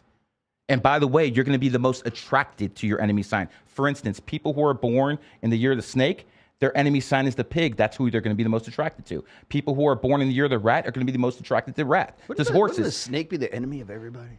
Yeah, for sure. Like most mammals, This is comedy. You shouldn't be talking shit about snakes because you're a snake. And by the way, you live in Las Vegas, which was founded in 1905, a snake year. You flourished here. Also, let's talk about the people in the past who flourished in Las Vegas. Mr. Wynn. Mr. Wynn's born in the snake year. In 1989, he basically re-evolutionized Las Vegas. 1989 is a snake year because that's when Mirage was built. Let's go even further. Howard Hughes. He had the golden nugget before that. 1989 is when the Vegas Revolution on the Strip started with the Mirage. With the Mirage. That's a fact. That's a fact. We're not even arguing. 1980 is when Caesar's Palace was rebuilt also. You could say it's way Mirage. It was Mirage. Mirage is Mirage is like the 10th best. When it opened, it was the gold mine. 1989. And that's why I'm basically trying to tell you. The Wynn didn't open in 89. The Mirage did. Yes, the Wynn opened. The Mirage is like Mirage is a mid-tier hotel. The Wynn opened on the 28th, and it's the best grossing hotel in Vegas because it was founded on the 28th. Why don't you guys look on Wikipedia and see it yourself? So here's the point. Here's the point when it comes down to it. Sam Rothstein, the guy who was in Casino, they made a movie about him. Sure. He was also born in a snake, just like Howard Hughes. And Floyd Money Mayweather, the reason he lives in Vegas is because he's born 1977, the year of the snake, and this is a snake city. So you guys can say all the mumbo jumbo you want, but the fact of the matter is, saying mumbo jumbo. Works. Okay, we're the ones saying mumbo jumbo. So here's a few things. Now, Yes. so you were just mentioning your wife and signs and enemy years and everything. Okay, this is Ted, psychologist Dr. Bernie Silverman of Michigan State University tested the effect of astrological compatibility on marriages. He surveyed astrologers across the country on compatibility of the 12 zodiac signs in studying 2,978 marriages, 478 divorce records in Michigan. Dr. Silverman found couples whose marriages were made in horoscope, heaven united, and split up just as frequently as those who were not astrologers. Horoscopes based on other people's information, not mine. Correct. So just so we're clear, do you put any weight in any sort of Greco-Roman astrology, or all of that is hokum as well? I believe that 90% of astrologers are frauds. Oh no, I understand. But is there any true Greco-Roman astrology? Is what I'm asking you. If you're asking me if there's a little bit of truth to it, yes, but it's like so vague. It's like a because there's no science. Because every time an experiment is done, every time they show no correlation within the astrological they don't know what to look for. They don't know what to look for. They're going off information these broads make up. Well, this is all nonsense. There was a male astrologer in the last one that I saw as well. I'm the only one in the game, dude. There's no one else here. The only people who do this from a male perspective, all my students. That's a fact. I got you. Here we go. Again, you're talking about studies from people who don't have the right information. They're studying stuff. I can't defend that stuff. All right, Tom. I'm not saying I'm not trying to have you defend that. Astrology fails to adequately answer a number of other important questions. What is the mechanism the planets use to exert their influence over men? Suppose, like you just said, the moon pulls on everybody and makes everybody nuts, right? So that's why I read this one. Okay, supposedly we are affected by the gravitational pull of the heavenly bodies at the exact moment of our birth. I say when that water breaks. However, hold on. This is absurd. Hold on. I say when that water breaks, you're imprinted with energy. So if you're born in the 7th, you're going to be extremely smart. The casinos use this stuff too. Gamble starts with G. G is the 7th letter. How many cards in the deck, my friend? 52. What's 5 and 2? 7. Okay. So again, you have to understand that casinos What's the most use common dice combination too? 7. There you go. Number of the gambler. The casinos did this on purpose. Illuminati proved. Or perhaps it's because Illuminati confirmed. It's 50-50 chance. Could be that too. Supposedly, we are affected by the gravitational pull of the heavenly bodies at the exact moment of our birth. However, this is absurd. At least this is the opinion of Andrew Franknoy. I can't remember the guy. I don't think much of Andrew's opinions at all. Executive officer of the Astronomical Society of the Pacific in San Francisco, an international scientific and educational organization. The gravitational pull of the obstetrician is 6 times that of Mars. Correct. Okay, guys. He has also pointed at the hospital building in which the person has been born 500,000 times more than the Mars. gravitational pull of Mars. Guys, you're basically pulling up like Dr. Fauci's work and asking me to defend it. I cannot defend other Fauci, people. I'm not gravity. This is all garbage. Measurable. Okay, listen. You're basically asking me to defend stuff I have nothing to do with. No true Scotsman. Okay? This is, again, the no true Scotsman defense. All the other astrologers are wrong. Then why would the moon make any difference in criminality? You brought up the moon. That's the reason why we're bringing this up. I brought up the moon because it pulls on tides and 70% of the human body is water. Right. So obviously that would make something. I didn't say anything about Jupiter. I didn't say anything about Saturn. Okay. You guys did. I didn't. Okay. So let's make that clear. Sure. I'm talking about Earth astrology, Vedic, Chinese, Vietnamese, whatever you want to call it. Yeah. Because on this planet where we're all born, you're born on this planet, right? Hopefully. Okay. Yeah. So we're all born on this planet. So when it comes down to it, this astrology is the one that affects us. Don't tell me about some other broad who's been divorced 3 times. I agree with what you. she said. Okay. I'm telling you about what I do. We talk about crap all the time. My whole thing is like your astrology. It's like when you multiply any number by 0, you get 0. Yours is just as inaccurate as theirs. That's the problem. The idea that like somehow the world imbued with this knowledge that nobody else. I've had several sports bettors on here. Here's the funny thing. As soon as I had Flat Earth Dave on here, you know what happened the next day? I had a bunch of other Flat Earthers. I called the Super Bowl 3 times. times in a row, by the way. Listen, you called the Super Bowl 3 times. I've called the Super Bowl 3 times in a row too. That it doesn't mean anything. Listen, it means I'm a good handicapper because of numerology. You could be a good because handicapper. I use numerology and astrology. So here we go. One at a time. So what'll happen is the day after I had Flat Earth Dave on my podcast, I had a bunch of flat earthers hit me up and be like, "That dude's a fraud, and you should listen to my version of Flat Earth." The day I had Vegas Dave on my podcast to talk about sports betting, after that, I had numerous other sports bettors hit me up and be like, "That guy doesn't know what he's talking about." So this is called the no true Scotsman defense. Basically, everyone else is false except me because this is provably untrue. The reason why nobody does Greco-Roman astrology is because there's so many videos right now that just completely dunk on Greco-Roman astrologers. The reason why he's doing Chinese astrology is because nobody even thinks to try to debunk it because you can't debunk it. Well, you can because there has been a video. It was a TED Talk where this one woman, she went through all these famous people and all these billionaires that lived in China and showed that there was no correlation between wealth and what sign you are. This is unassailable. This is over. There is no correlation whatsoever. How many black billionaires are there? 12, 15, somewhere around there. Okay. Michael Jordan born on the 17th. Kanye West born on the 8th. Most of the black billionaires you're going to find are born on the 8th, 17th, 26th, or 28th because those are money numbers. What people have to understand is... But they're black billionaires. Do you see how you just cherry-picked again? What if they're part black? What if they're 1/8 black? That's the whole point I'm trying to tell you. There's not that many of them, and the ones that are there have that number.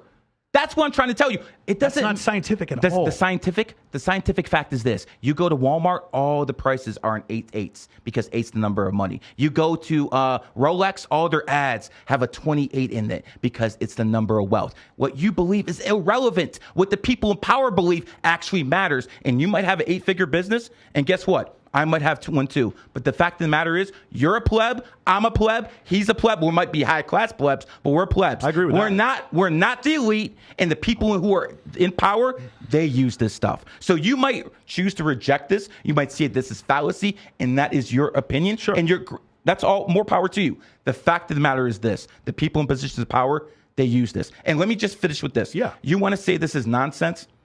What do you know about Steve Jobs? Do you know he went to India before he started Apple?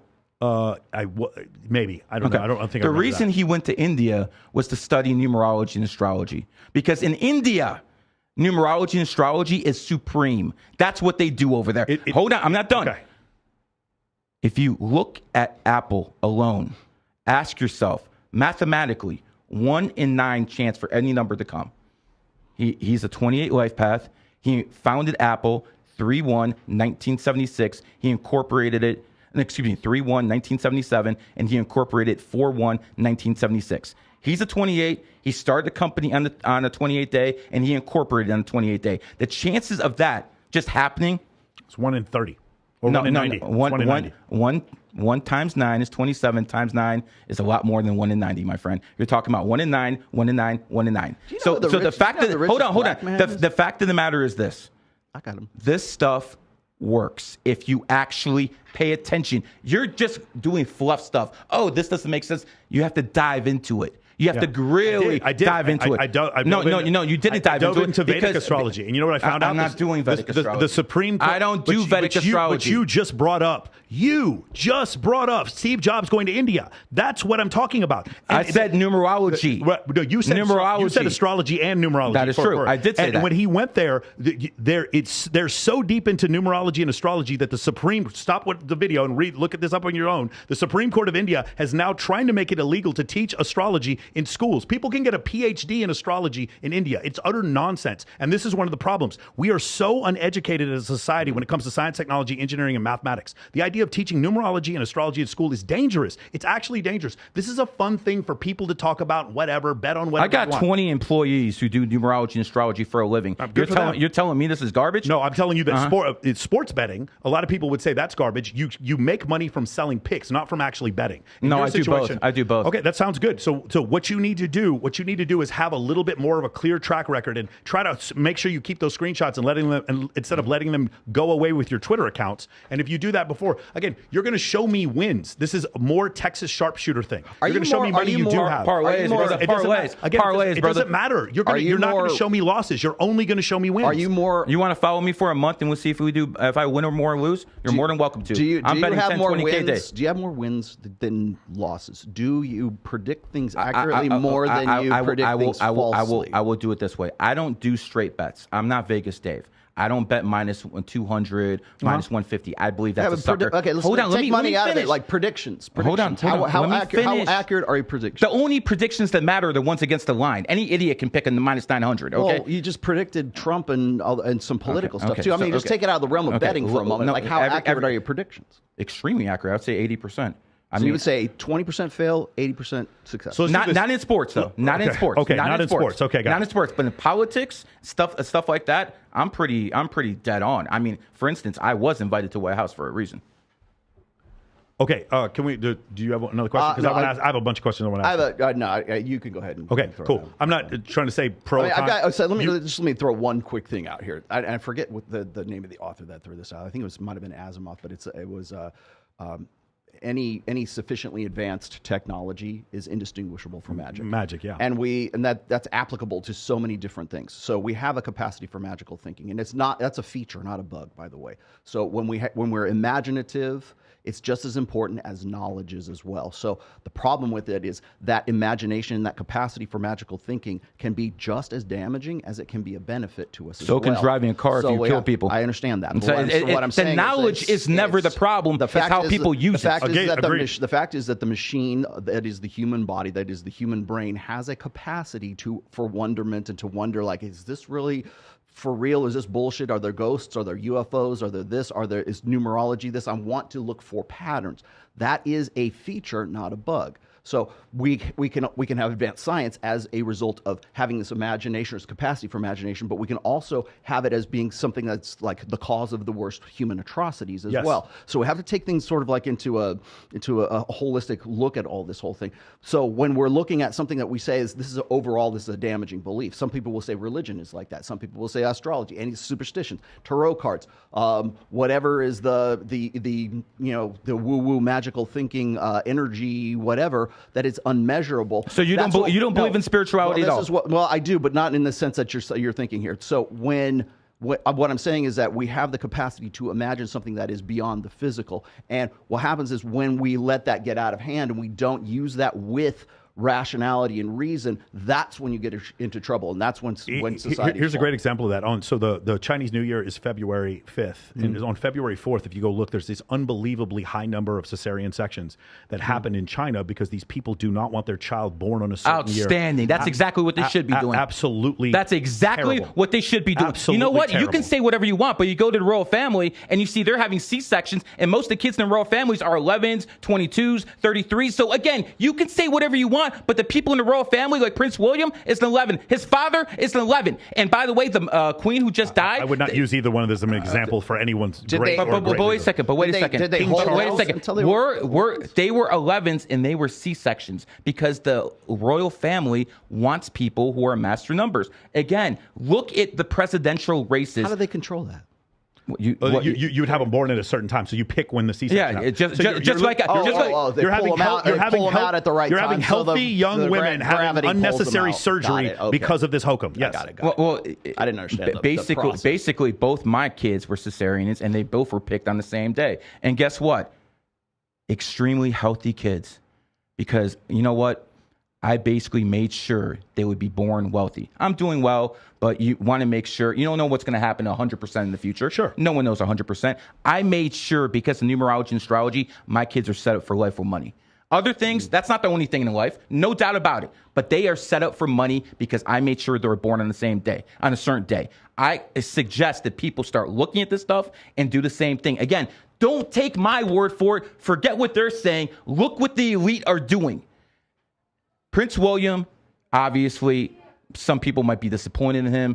Prince Charles, another crackpot. I get it. But the fact is they were born on certain days because they had cesarean sections. And you're not going to sit there and tell me you know more than the royal family. No, I'm going to tell you that if you're going to tell me that elitists, if you're going to tell me that elitists believe this, I don't disagree with you. I think they do. It doesn't make it true, though. I see. So people who are way more smarter and way more wealthier than you, and you actually think that? If you watch anything, like read any documentaries about the way the royal family is treated, they're not smarter than you. How many people? The question is not about the royal family. Barack Obama will run circles goes around. But we're not talking about Barack Obama. We're talking about the elite. I said the elite. The royal family. I said the elite. And you said the royal family. They're part of the elite. I got it. How many dumbasses were born on the same day? How many kids with Down syndrome were born on the same day? How many dumb people were born on the 7th? Here's the point. Much less than any other number. Again, there is no science behind this whatsoever. And there's no science behind what you're saying either. There absolutely is. There are numerous studies that show there is no IQ distribution by day that you were born in the month. Absolutely, unequivocally, unassailably, zero. There is none. There's numerous hundreds of studies that show this. There is no correlation between day you're born and IQ. 0.000. People, I want you to do this. Forget what we're both saying. Go in your life and look at the smartest people when they were born, and you're going to see they're born in the 7th, 16th, 25th, or their 7th life paths. You can laugh all you want, but I give readings to teachers. I give readings to college professors, and they all the time say the smartest kids are born in the 7th, 16th, 25th. Just like I tell you, the most charismatic people are born on the 11th and 29th. And guess what? Jesus Hotep, who made it, he's an 11. How do you think he made it? Candace Owens, born on the 29th, 2911. A software company. That's how he made it. So here's the other one. 11 life path.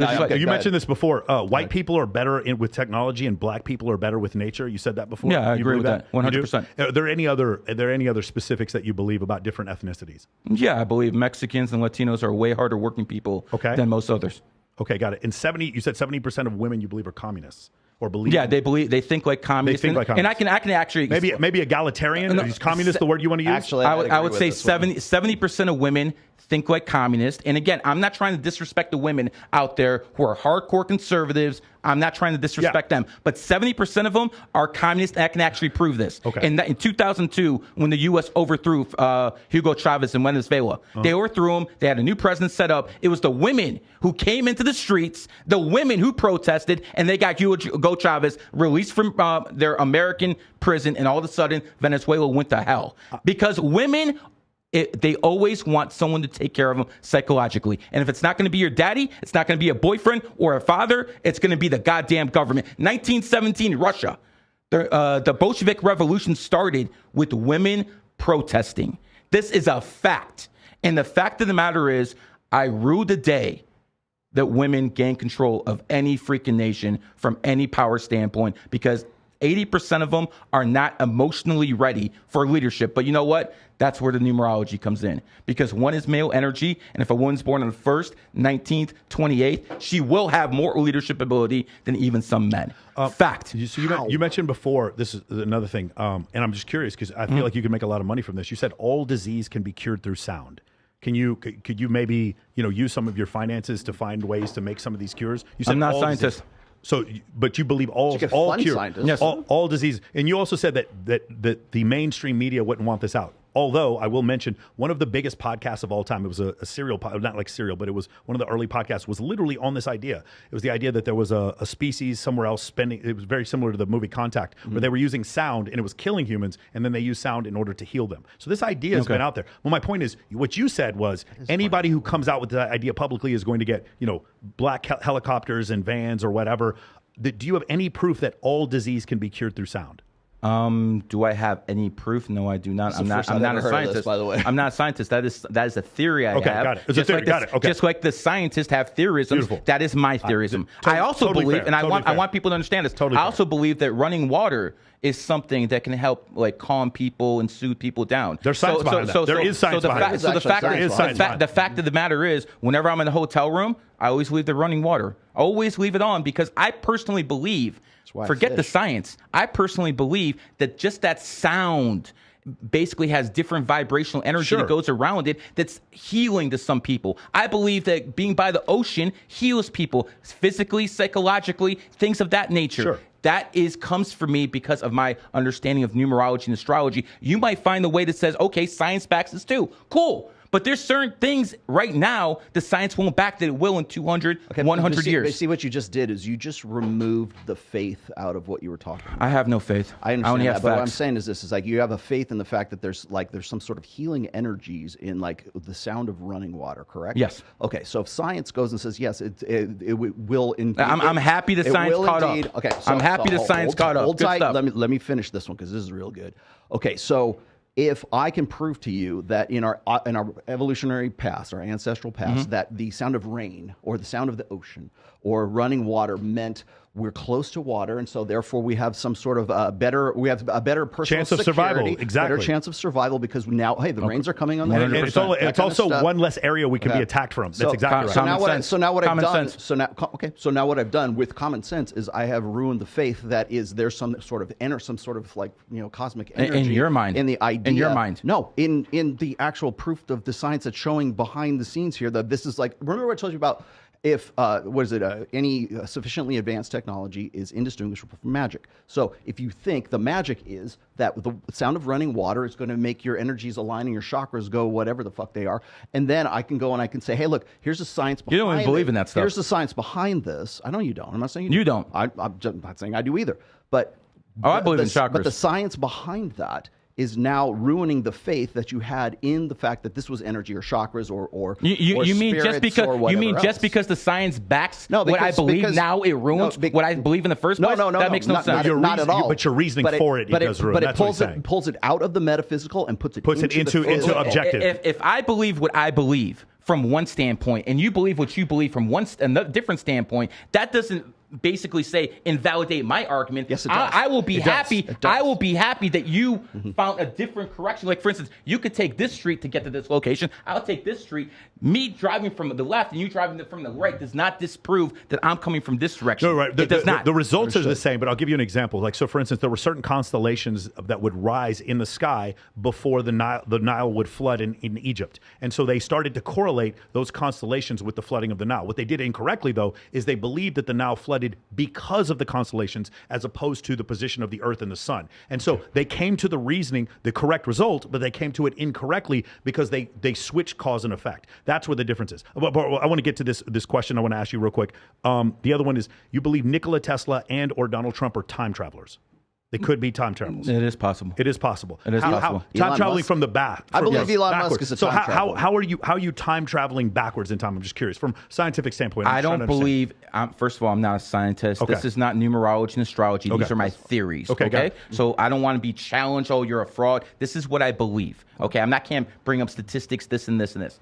I can say that when it comes down to Mr. Tesla, he does certain things that people didn't do. And like, for instance, he wouldn't sleep. He would sleep for 20 minutes and then wake up. He would just sleep in for months. Now, I believe that's what people are going to do in the future. So for me, that's one thing I can look at and be like, okay, that doesn't make sense, but he's doing something that might be something that they might do in the future. I personally believe Keanu Reeves is a time traveler. Okay, got it. Okay, when you look at Isaac Newton would then be a time traveler. From the future or from the past? You said that, not me. When I look at Keanu Reeves, when he takes pictures with females, he always puts his palms out like this. Yeah. This is something I believe they're going to do in the future when the feminists take over. He did that after the Me Too movement. That's what I understand. Yeah. I believe. By the way, I do the same thing. It's called hover hands. I believe this is hover hands. I believe this is something that more and more people are going to do. But here's the point: time travelers can't have kids because they don't belong in this timeline. If you don't belong in this timeline, you can't have kids. Tesla did not have kids.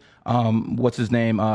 Keanu Reeves can't have kids. In the movie The Time Traveler's Wife, it said specifically in that movie, time travelers cannot have kids. So again, I can't tell you for 100%.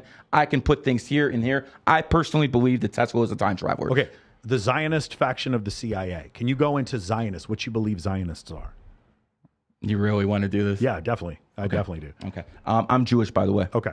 I want to make this abundantly clear. I am Jewish. Shalom. Okay. Shalom. You don't have any faith, but you are Jewish. Like I don't go to temple. Heredity. I don't go to temple. I don't believe in that stuff. Okay. I don't need a Bible to tell me not to steal. I don't need the Quran to tell me not to cheat on my wife. Okay. So here's the point. When I look at the Zionists, I believe they're running this freaking world. Okay. I believe that if you look at Zionism as a whole, they control all the money, they control the politics, and if you look at it downright, almost every billionaire I know is Jewish. Personally, that I know is Jewish. Now, if it wasn't them, it'd be someone else. That simple. Okay, yeah. I mean, I know a lot of billionaires who aren't Jewish, but I just wanted to get some clarification on that, because the next thing I wanted to talk about is, you believe that Julian Khashoggi was murdered because he had the word hog in his name. Not because. No. Come on, man. That was a joke. Don't take those Twitter stuff. Got it. So that was a Twitter. No, you said it. You said it. You said those words. Hotep Jesus. That was when you look at CIA. The CIA was founded in 1947, the year of the pig. So again, so was the U.S. Air Force, by the way. Of course. So when it comes down to it, I was associating the CIA being a pig faction with Khashoggi. Now, if you really want to talk about it, CIA owns social media. That's why you have the word CIA in social media. That's why they call it social media. The CIA runs it. How is that? How does it? CIA is in social media. CIA you mean the letters? They own social media. Got it. How do you think a guy like Mr. Beast becomes it? Like, all you have to do is look at Mr. Beast's logo. Look at the same colors, that light blue, that pink, and all of a sudden you see, oh, wait a second, those are the same colors as the transgender flag. And then all of a sudden his buddy Chris becomes a woman. This is all garbage. They controlled him. They paid him to do this stuff. Jenner. Okay. Bruce Jenner. Okay. Bruce Jenner got in a car accident and killed someone right before he made that transition. I personally believe, I can't prove this. I personally believe someone in a position of power came to him and be like, listen, you put on a dress, you start doing this, we'll get rid of this stuff. I think he had transitioned before that, but he was named Woman of the Year 4 months after he killed someone. That is a So I believe things like that happen. I look to ways to connect the dots, and sometimes I use numerology and astrology to do it. Sometimes I do it with common sense. For God's sake, you read a freaking book based on common sense. So again, common sense is like a freaking superpower right now. The other one I thought was really interesting is that Yes We Can from Barack Obama. You believe? Yes, Wiccan. Yes, Wiccan. So I believe that Barack Obama openly was like, hey, you know what? Yes. Let's promote Wiccan ideology. Yes. And so that's why he was saying yes, we can. I believe that Barack Obama is the most powerful person in the U.S. government in at least 50, 60 years. He runs the deep state. He got Trump elected. And he stole the election right from Trump in 2020. Barack Obama is the shadow president of the United States, and I fully expect Michelle Obama to be the Democratic nominee. Okay, well, finally, a testable prediction. Okay, very nice. Hey, man, I got ruined last time because I thought Kamala Harris would be the president because I thought Biden would die before. But see, there's evidence behind that. You don't need numerology to see that he's old. He's 80 years old. No. Let's go through the president since you brought it up.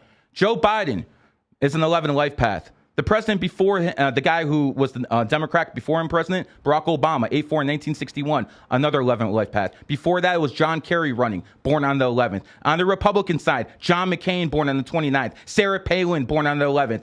Over and over, you will see a majority of these candidates have 11 energy. By the way, my favorite president of all time, the last real president in American history, John F. Kennedy, was born on the 29th. The other thing I wanted to ask you about was the idea 2 that and 9. So, Got it. Okay. So this is a really, you're catching on, brother. This is a really controversial thing. Is that the idea that you believe that all homosexuals are created? There's no genetic part of homosexuality or even hormonal. You believe that it's all behavioral and stimulus. Let's look at John. What's that guy who got fired from CNN? Don Lemon. Don Lemon. Okay. Donald Trump was born on the 14th. Yeah. Okay. He's had a lot of women in his life. Yeah, I get that, but he was the president too, right? I mean, does that? He was born on 1 but 4 also, Can we go back to the subject? So, all right, go ahead. Yeah. What were you saying? You were saying that 100% of homosexuals are created; they're not born that way. Don Lemon, who's a famous homosexual. Yep. He was molested as a child. Okay. I believe that when kids are molested, it changed their chakras, and all of a sudden, what they're interested in is more of a sadistic nature. Homosexuals are not born; they are created. How do you know this? Because right now, 20% of the youth, millenniums, basically say they're they identify. They identify as non-binary, not as homosexual. Whatever. Yeah. They identify with all that garbage. The point of the matter is, this is what happens when the leftists get control of your school system. They start pumping this garbage down your throat because they want the family unit broken. That's why they do this stuff. They want the family unit broken, and it started with feminism. First, it was feminism. They got basically the women to say, you know what? We don't need these men. We'll have the government take care of us. What happened? All of a sudden, there's a whole bunch of single kids who are being raised by single mothers. And a woman can, quote me on this, no woman can teach a boy how to become a man. It's not possible. So when you have a society based off single mothers, what you have is a whole bunch of beta freaking males who get created. And guess what? Those beta males start becoming more and more liberal. And then again, it goes deeper and deeper and deeper. I don't disagree with your last part, but the first part is you're sort of conflating two different things, right? So, for instance, there are studies that show that people who are molested are more likely to molest. That is correct. We found studies in that. But the problem with what you're saying about the homosexual thing is that there's a study. Are you a homosexual? No. Okay. There's a study. It's called what's it called? Dataclysm.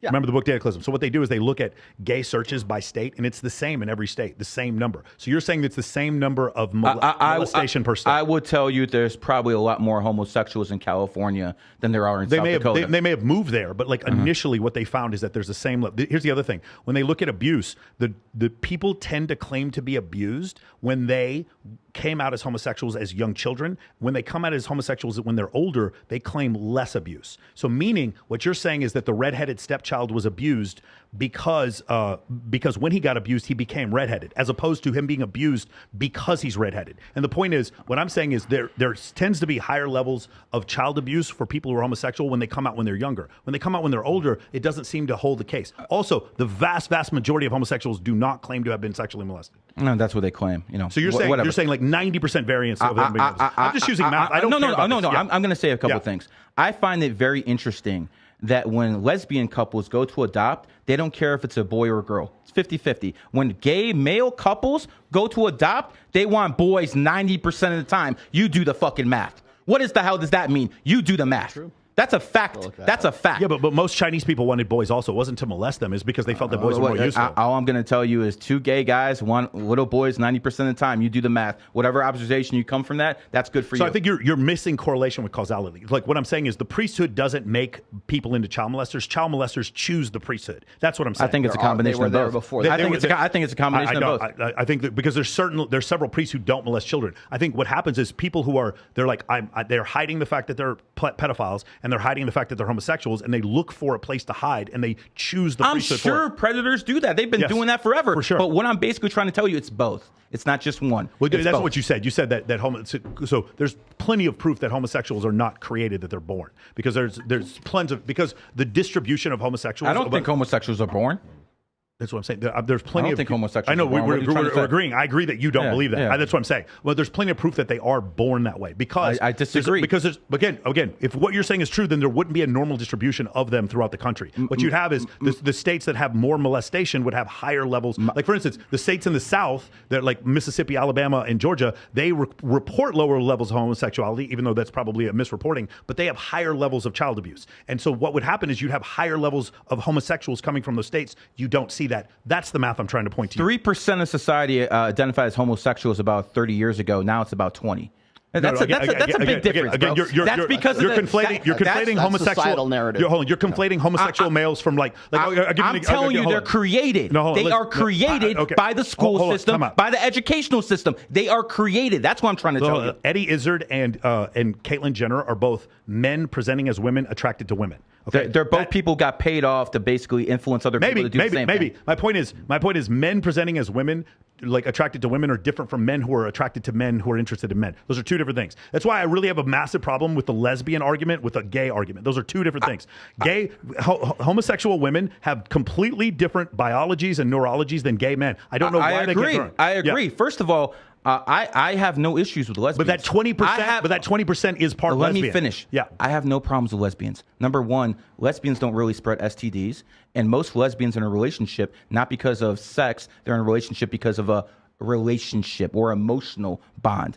Gay men, when they're in a relationship, it's purely about sex. They spread STDs, monkeypox, all that other crap. There's nothing good that comes from that shit. Absolutely nothing. But I won't want to say this, especially to the red pill community. You don't consider men and you don't hold women to the same standard as men, do you? No, you can't. Okay, I don't. Right, yeah, you can. So my basically what I want to tell you guys is, if you guys hold lesbians and gays to the same standard, why? There's absolutely no need for it. I'm a little lost. If you don't hold women to the same standards as men, you can't get upset at them for being lesbians, because they're basically like kids.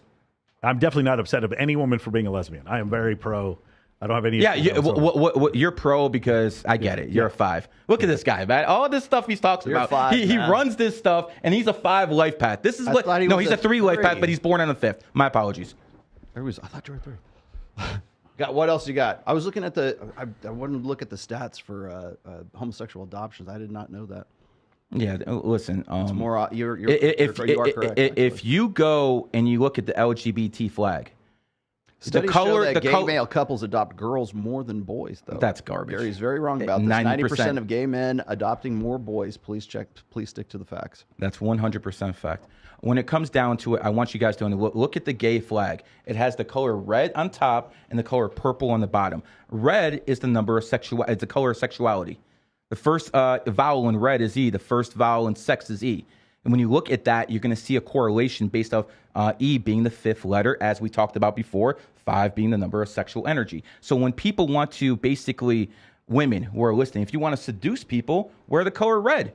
That's why they have the woman in the movie The Matrix, the lady in red. There's certain colors you can wear to stimulate people in a certain way. Yeah, the reason for that is because it simulates the flushing of sexual arousal. That's why women put rouge on their faces. We're not trying to have a discussion about gay marriage or anything. You brought it up, not me. No, listen. It was strictly a mathematical equation. Yeah. Because this is something, and in evolutionary psychology, one of the things they want to know is like, why do some people become gay? One of the most prevalent mass theories, propaganda. One of the most prevalent. Again, the thing is, you keep confusing. You keep throwing lesbians and trans people and homosexuals together. Homosexuals are by themselves. They do one thing. Lesbians do a different thing, and trans people do a different thing. That's my point. So when that 20% number, 4.5% of men claim to be homosexual, that 20% number includes all those groups. And I'm not saying this because I'm an activist. I'm saying this because from an evolutionary psychology standpoint, there needs to be an explanation for something that's this pervasive. And there were no communists back during the Greek Roman times when there were also homosexuals, and there were no communists back during the book of Leviticus either, when they also talked about homosexuals. So this is something pervasive throughout history. Why does it exist? The most common evolutionary psychology theory is that you had about 40% of men throughout history have procreated, about 80% of women. So you had surplus men, and this was maybe an evolutionary solution for surplus men. No. What happened was when they wanted society to start growing in the 1860s in Russia. In the 1860s in America, they got rid of serfdom, they got rid of slavery, because you cannot have a capitalistic economy without a middle class. And to have a middle class, sure, you have to have a capitalistic economy. So they got rid of all that stuff. The whole point is this. The elite, they wanted to build things up. They wanted the aristocracy of there's always an elite. For lack of a better term, I'll call them the Rothschilds, because that's a term that most people understand. I'm pretty sure the Rothschilds around in the mid 1800s. I don't know. They've been running. They've been running stuff since 1815. The actual family of Rothschilds have nothing to do with what he's talking about. It's just a term. The Rothschild family is the richest family on earth. They're worth trillions. Where are you getting this from? I would like to see the individual net worths of the people that equal up to trillions of dollars. I'm pretty sure Elon. Elon Musk said Putin's way richer than him. Is he a Rothschild? Putin and Elon are both Rothschilds, is what you're saying? Oh, I'm pretty. You don't get that type of money without actually. Okay, so now we're one further level of extrapolation. Got it. Well, okay. So getting back to the. You think people make $250 billion and they're not counting backroom deals? Is that what you actually believe? No, but what I think with especially with Elon, Elon got $44 billion in cash to buy Twitter. You think common people can come up with that type of money? But he was worth $200 billion in stocks. In stocks. So you sell the stock? No, he didn't sell the stock. He basically took the stocks out as collateral. Bro, if I had $44 billion, he's the first guy I would loan the money to. He's the richest guy in the world. $44 billion in cash. Like seriously, what do you expect? It was a cash deal. Yeah, but what do you expect him to get? The fact that he actually could prove that proves that he. In 2010, Barack Obama gave Mr. Musk a loan. Was it cash? It was about $500 million. Barack Obama doesn't give people loans without actually having. But you talking about the U.S. government gave him a loan? No, Barack Obama. Barack Obama is worth over $500 million. When he was running the government, he was. Okay, so another extrapolation. Barack Obama is running the government and worth over $500 million. No. Barack Obama would actually. Okay, let me explain how foreign aid works, because you guys don't seem to understand what it is. It's very difficult for politicians to steal money within foreign aid's in the government. Stop. It's very difficult for politicians to steal money within America. So what they do is they pretend like they're very noble, they're very righteous, and they have to help people. First, it was in Afghanistan. They used to send money over there, and it was a money laundering operation. They would spend $10 billion over there, $1 billion would actually go to the troops. They would steal the rest. That's how this works. And they do the same thing in Ukraine. Ukraine is a money laundering operation because that is how the Biden administration under Barack Obama if you works. can print the money, then why would you need? No, the Rothschilds and the Federal Reserve print the money, not the federal government. The Rothschilds print the money. These politicians, then why would they need to launder it? These politicians are out here trying to steal it because they're the puppet elite. There's real elite and there's puppet elite. Then there's plebs like us. Do you understand that if you actually have $1 trillion and the federal government starts printing more money, that you as a Rothschild start to lose money because of inflation? That doesn't make any sense. They print the money. Who cares? That's the Rothschild. The Rothschild said, I don't care who makes the laws as long as I print the money. Okay, but who's doing the laundering? What do you mean? You said the Ukraine war was a money laundering. Of course, it's a money laundering operation. Who's doing the laundering? The U.S. government. Well, why would but the original thing I asked you, you said that $500 million went to Elon Musk directly from Barack Obama's checking account, and then you went.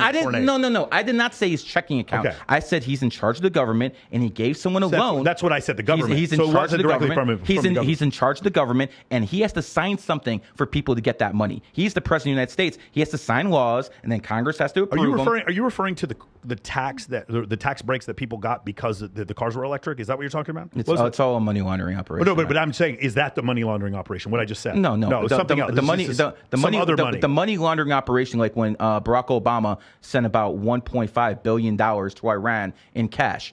Why do you think he did that? Because he got kicked back 60% of that money.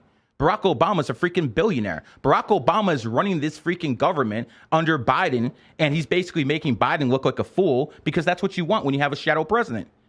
You want a weak president. Barack Obama's running the show. He's the one who installed Trump, and you guys are severely... Obama installed Trump? 100%. Is Barack Obama also a time traveler? No. Because he has children? Yes. Okay, got it. All right. Oh, actually, we don't actually know those are his kids because Big Mike might actually have issues doing that. Let's just follow the logic here. If that's true, if Barack Obama installed Trump, right? Then what? Hillary must be really pissed off. Oh yes, that's the whole point. That's the whole point. Why would he not? Would you like me to explain it? Sure. Okay, please do not interrupt. I know you're really good at that, but give me a second. In 2015, during the Republican National Convention, during the debates, Barack Obama only mentioned one person by name. That was Donald Trump. There was 17 other Republicans running: Rubio, Cruz, Jeb Bush, who was the leader at that time. Yeah, I remember. And he was the only person he mentioned by name. So what happens? I see where you're going. Stop. Yeah. Me and you hate each other. Okay, let's just say me and you hate each other, and then you start talking shit about me. What's going to happen? You're going to send all your haters straight to me. That's the exact thing Barack Obama did when he started pressing Trump. He basically propped him up. Now, why did he want Trump to win? Because, you see, if Trump won, Hillary Clinton's done. If Clinton won, she's in control of the DNC. She's in control of the White House. With Clinton out the way, he took over the DNC. Okay? So what you have to understand is James Comey... So Trump was more controllable than Hillary. You're completely off. Let me finish what I'm saying. When James Comey relaunched the email investigation of Hillary Clinton a couple of days before, that was the end of it. That was the end of Clinton. That was the end of everything. Comey would never have done something like that unless he had assurances from the very top. And the very top is Barack Obama. Now, what happens when Trump was president? He got kneecapped by the deep state with investigations over and over. So he basically needed Trump to get rid of Clinton. And now that Clinton's out the way, he stole the election in 2020 to basically have his third term through Joe Biden and what I believe will be his fourth term if Michelle Obama actually wins the presidency, or Big Mike, whatever you want to call her. So I believe Barack Obama is running this country. I believe Donald Trump was basically used to get rid of the Clintons. And I want to say this, as much as I have talked shit about Barack Obama for about 10 years, brother, thank you for getting rid of Hillary Clinton. He watches. Bravo. He watches the show, so it's good. If that's true, President then Obama. I will give you the applause for that too. Awesome. By the way, is it true that I'm just assuming this based on your birthday? Hillary Clinton's probably the politician you hate the most. Oh man, the politician I hated the most. Let me think about that. It might have been Harry Reid, actually, who the fucking okay. That guy goes, "This war is lost." That guy's a piece of shit. For like, I'm literally so listen to this. I'm literally fighting a war. Harry and the guy's telling me Harry Reid was born in a cat year. That car bomb that almost killed him happened in the rooster year. His enemy sign. Okay. The thing is, with what you said before, I actually agree with the first part. I disagree with the second part. I think Barack Obama did it because he's arrogant. I think he arrogantly started trying to talk shit. So here's what I think happened. He started during the 2011 White House Correspondents' Dinner. So I think in the 2016 election, so let's go back to 2011, the Correspondents' Dinner. I think he thinks that Donald Trump is a joke at that point. He does. He could totally and completely First person who said President Trump was President Obama. Right, correct. But I think he does so to make fun of him. Does that make sense? It's almost like if I call my girlfriend well, the thing is, it did get a laugh. And he did it at a Correspondents' Dinner. He didn't do it in his memoirs, and he didn't do it when he's doing a press conference. He did it at a Correspondents' Dinner, which is for comedy. That's the number thing. The first thing. The second thing is the entire media went after Jeb Bush and called him a Nazi, then went after fucking Marco Rubio and called him a Nazi, then every single... Little Marco. Yeah, all of them called him... Canceled. Yeah, he called him all these names, and then they just sort of let Chris Trump, Christie's a founding moment. Yeah, Chris Christie. They called him, whatever. They called these guys radicals, and then Trump was just sort of like under the radar, and then just sort of passed all of them because the media had made all of these other candidates not viable. And none of that would have happened without Barack Obama propping him up in the very beginning in 2015. I don't know that I believe that. I don't know if that's but he didn't mention anyone else's name, and as soon as he did, all of a sudden Trump. Because he's kind of he's a bully, and that was the I also believe. By the way, he's an ox, so yeah, they are bullies. But the point is, I don't believe Donald Trump would have been viable unless they indicted him. I don't think Donald Trump would have been a viable candidate again unless they went after him. They're propping him up again by doing all of this stuff. That's what I'm trying to tell you guys. Here's the funny thing. I agree with you that it actually makes him a more viable candidate because of this. I think it's going to... all done on purpose. I think it's going to enrage his base, but I don't agree that it's on purpose. I actually think they're arrogant. I think I think the guy, the Southern District of New York, the African-American gentleman, the Soros. Soros. No, not Soros. No, Soros-backed DA. The district attorney for the Southern District of New York, when he presses charges, I think it was really stupid for them to do this, and I think it's going to end up in a situation where it actually helps. That's the problem. That is the problem. You think these people are stupid when they actually do things on purpose. I work in the federal government. They're pretty stupid. I think they are pretty stupid. Not the top of the game, brother. The top of the game isn't. I think those are the most bought-off people there are, but I think they're pretty stupid. The top of the game is never stupid. They think 3-4 moves ahead every single time, bro. I also think repealing Roe versus Wade is not going to help Republicans. I think it's going to hurt Republicans. I'm glad you brought that up because I actually told my Republican allies in Congress, I told them, stop talking about abortion. Stop talking about abortion because that's what kept the Republicans from sweeping it because of the abortion issue. Now, here's what I think happened. Barack Obama knew this would be an issue. He has dirt on every single Supreme Court justice, and he basically made those justices overthrow Roe versus Wade. So all of these single mothers started voting Democrats. So now we only have, we don't control the Senate, where if that didn't happen, we would control the Senate right now. I don't think anyone had to convince Clarence Thomas to be against abortion. I think that guy came out of the womb against abortion. No, I get it about Clarence Thomas, but I'm saying the timing of it. They did it specifically. You think Barack Obama blackmailed the Supreme Court justices into repealing Roe versus Wade?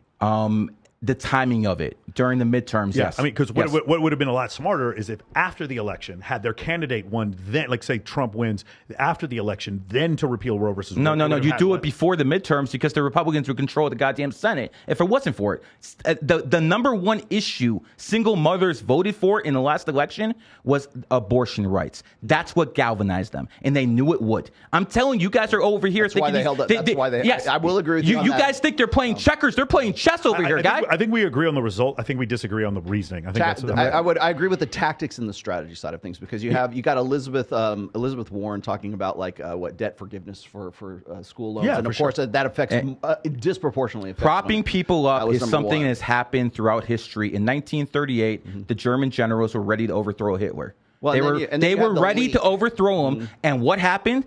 They sent in Chamberlain to give UK Prime Minister Chamberlain in 1938. They gave him everything they wanted, part of Czechoslovakia. All of a sudden, the German generals can't do anything. Hitler's a hero. They propped him up because they wanted World War II. That's what I'm trying to tell you guys. They do things on purpose, and you think these people are stupid. They're not. They do things on purpose. I think Chamberlain was stupid. I think Chamberlain was just stupid. Yeah, I do. So every mistake people have made is because they're stupid, not because there's a higher power out there that are basically masquerading. What's the higher things. power? What's the higher power? The Rothschilds. The Rothschilds then told Neville Chamberlain to allow Adolf Hitler to invade Austria, then Poland, and then France. Okay, let's break this down.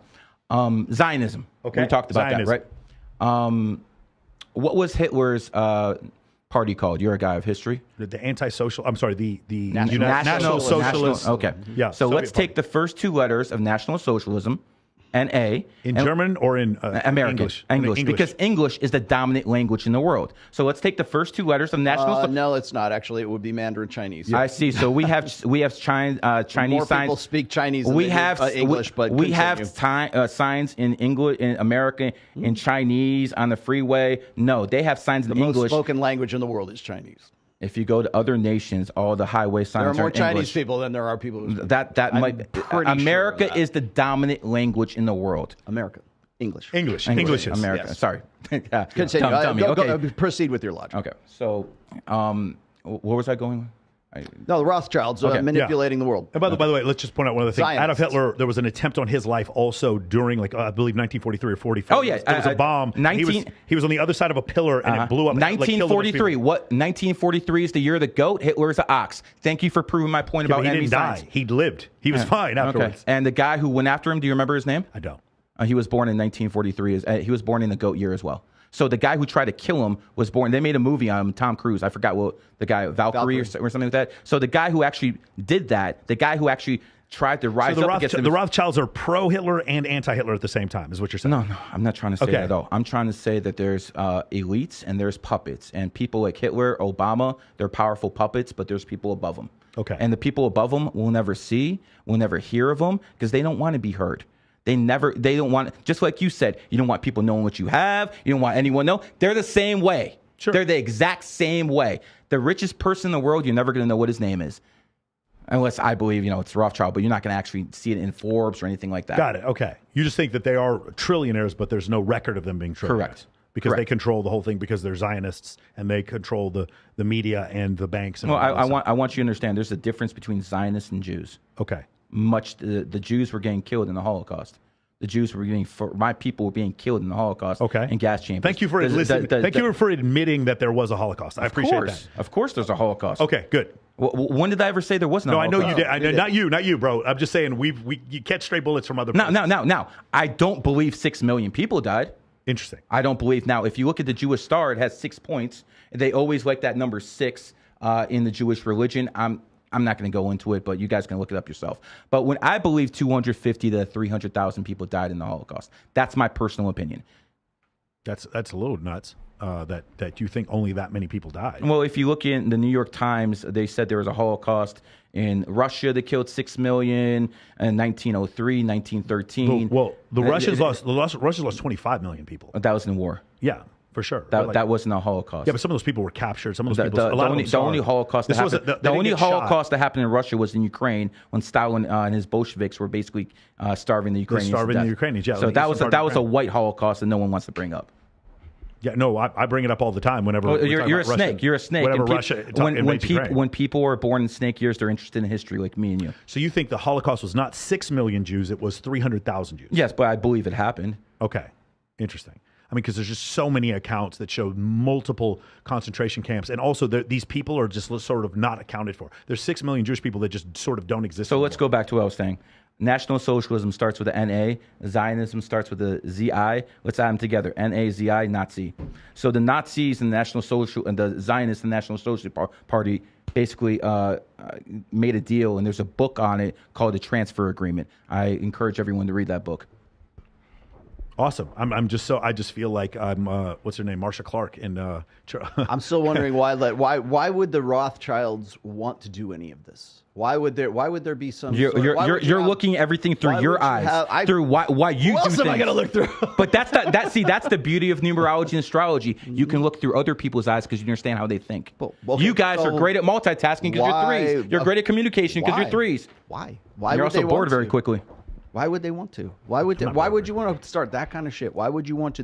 Why is it upon them to have societal change over the entire world? Okay. Why does anybody want to? I'll try to answer this way. March 2020, I started saying on Twitter, "Do not take the vaccine; it's going to kill you." That was my personal opinion. Sure. Nothing has changed since. I believe that, but is it the Rothschilds too? I'm sure. I mean, think about it. If the elite, you can only kill about 100 million people, 150 million during war. You put vaccines in people, take out 4 billion. So it's a lot more efficient. But did they kill 4 billion? You believe 4 billion people are going to die? 67% of the human population died at least one shot. I believe the ones who got the boosters. Did you get boosted? No. Oh, why didn't you get a booster?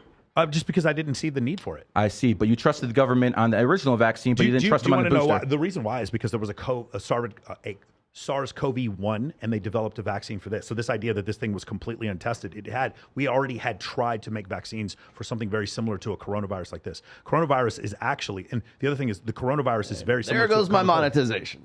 Sorry, my bad. We won't talk about this anymore. Okay, we're done. We're done with that. All right, the whole point. Do final thoughts because let me just finish this. Good. I went out. I got suspended over and over and over. It cost me money. But I still went out there and I told people not to get vaccinated, and I got suspended over and over. Why did I do that? Why do I need that for? It cost me money. Why do I do that? Because I needed to do that because I'm that type of person. The same way the Rothschilds are the type of person where they want to control people. If you understand numerology and astrology, it is basically advanced psychology. And my finishing thoughts. If you want to put money, there's money. If you want to do it for, if you want to do it for 100,000, if you want to do it for fucking 500,000, you can put up 30 people, 50 random strangers, and I will all read them like a book. As a matter of fact, bring all your girlfriends around. I'll read them like a book as well. I have no doubt whatsoever that this would work on all. You know what? I got an idea. I just had a fantastic idea. I'm going to get Mark Savo and Nikki in here. They do the man on the street interviews. Mark, Nikki, if you guys want to take this challenge up, you're coming to Vegas at the end of May. But it's mentalism. I have no doubt that you're just going to say things. So I'm just a smart guy and who knows how to talk, right? Sure, I definitely agree. I'm a little bit better than a good salesman. I'm a little bit better than a good salesman. I think you would agree that you're a smart guy that knows how to talk. I think we're both born in the year of the snake, just like me and you. The thing is, I just disagree with this idea that somehow proves anything. What I would like is more tacit, like tangible things that we can look at. I'll tell you what. So how about who's going to win the Super Bowl, NBA championship, things like that? Let's do this. Okay. I have a group. I make people sign non-disclosures. I charge them a lot of money, up to 20, 30K. If you're willing to sign a non-disclosure, I'll give it to you for free. And then you can go through my material, and then you can go to tell the world what you think. If you're willing to do that, I'll do that for you. I'll consider that. Here's the thing: Do you have any predictions as far as like who's going to win the NBA championship? Yeah, let's do predictions. Who's going to win the Super Bowl? You said before you believe that you said that Michelle or Michael Obama is going to be the candidate in 2024. What other predictions do you have? World economy, financial system resets in 2024. So what does it mean reset? Are we talking about a 50% drop in the S&P 500? What are we talking about with the reset? Oh, I think there's going to be a 20 to 30% drop in the S&P this year. That's not really this year. So this year, you think it's going to be 20, I think there's going to be a flash crash like there was in 20 to 30. Like there was Flash crash is not a reset, though. Well, if flash crash goes down 20, 30%, it can't be. Right, but that's what happened in 1987, the last year of the cat. Right, but it would have to stay down there. So yeah, of course. In order for stay down there, it goes up and down. That's what the market is. Yeah, but for it to be a recession like what happened in 1929, like I believe the whole financial system to a point will reset in 2024. So not crumble, but it resets. Yes. Okay. Like a new Bretton Woods agreement, something like that. Okay. So before December. I believe that there's going to be a war within America and China, probably by the end of the decade, with missiles and like airplanes and aircraft carrier groups. Yes, you think there's going to be a war between those two countries? I believe it's going to happen. I think it's going to happen with two ways. Number one, either Taiwan, or number two,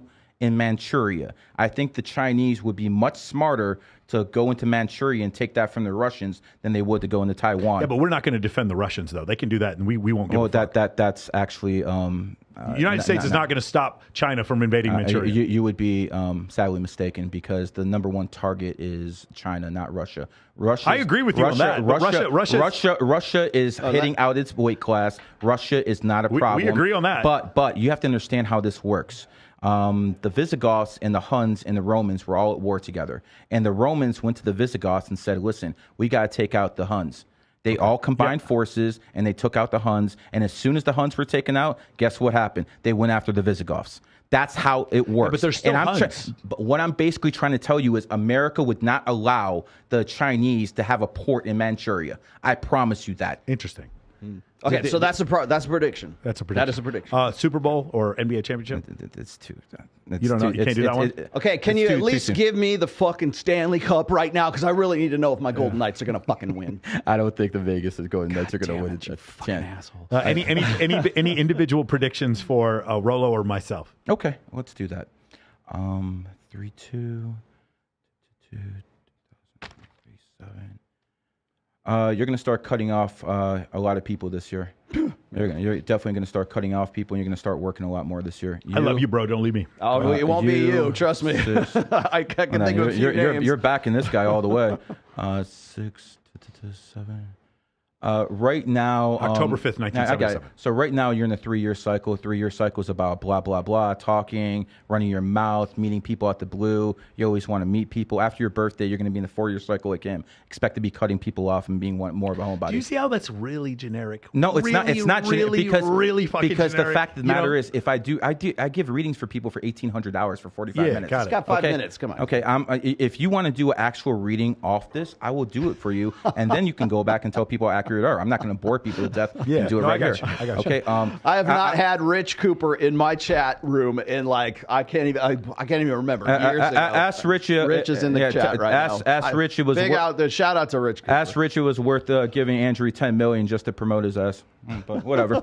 All right, we're out of time. We got to hold up. Can we do one more summary? Just go ahead and explain like where we can find you and all this kind of stuff. My name's Gary the Numbers Guy, aka I started GG33. Whether you believe in numerology or not, that is the group in the world when it comes to the occult. Here's what it comes down to. I want you guys to understand something. It doesn't matter what I believe, what you believe, or what they believe. The only thing that matters is what people in positions of power, the people who have the money, the people who have the wealth, the people who have the knowledge. And basically, if you look through history, you will see that things happen on certain dates for certain reasons. Start putting in the legwork. Put in the work. He wants to say numerology and astrology. I'll compare this to the gym. You probably went in there for one time, did a couple push-ups. Oh, this shit don't work, and you gave up. The point is, put in the work like you do with everything else in life, and it will start making sense. I promise you. And you know what? At the end of the day, I'm the only person in my field. The harder I work, the more I manifest in my bank account. So my whole thing is, I definitely think you would have been the greatest goddamn defense attorney of all time. I think you really missed a calling there. 100%. You should. Or a Baptist minister. 100% Baptist minister. And if you had taught a pickup course, solely my brothers and sisters. I love you. I can do that too. I get it. I think you'd have made $500 million teaching a pickup course on astrology. I basically teach billionaires now, so it's okay. That being said, the fact that you make money is not proof to me. To me, it's like very similar. No. People who are worth a lot more than me and you hire me to actually do stuff for them. And guess what? Those people. If you're going to call them stupid because they come to me or all that other stuff, or misguided, or all this other stuff, the fact of the matter is this. Okay. People who run things and have money, they have sway in this world. They're coming to me. I'm the only person in my field they come to. And at the end of the day, I'm going to shove numerology and astrology down people's throats whether they like it or not. That's apparent. The thing is, I also know some very, very wealthy people who don't believe in that and actually consult with computer scientists and physicists and other people like that in order to get their information. Guess what? And they don't believe in astrology. I get the last word. To me, have they? This is my fucking show. So amen, brother. What I'm going to say is that when we don't understand shit, we will apply our own imaginations to that shit. It's called metaphorical truth, right? It's like it doesn't necessarily have to be 100% factually absolutist, but if we don't know what it is, we'll call it vibing. We'll call it magic. We'll call it energy. We'll call it whatever. And until we have some sort of science that's going to drag it out of the metaphysical and put it into the physical, then we're still going to have as human beings, we're always going to want to find some sort of, answer in the stars or some bullshit like that until we can figure it out. At some point, we're going to figure out that this is bullshit or it's not bullshit, or maybe we're both right. And in that case, we pull it out of the realm of faith and we put it into the real world where we can actually use it. So hopefully you guys got something out of today's show and you can actually use it today. Thanks for coming in, first off, because you answered the challenge that nobody else has. You came in here, you put your balls on the line, put your money on the table. You came in here and you actually flew your happy ass into Vegas. This is my second home. This is my second home. Exactly. Vegas is a snake city. I live in Florida, snake state. I base my life around this stuff. Big and the ups the fact that I'm successful is basically proof that I know what the hell I'm talking about. Yeah, but there's a lot of people who don't believe in astrology that are also successful. Chase. Amen. Yeah. Sing us out of here.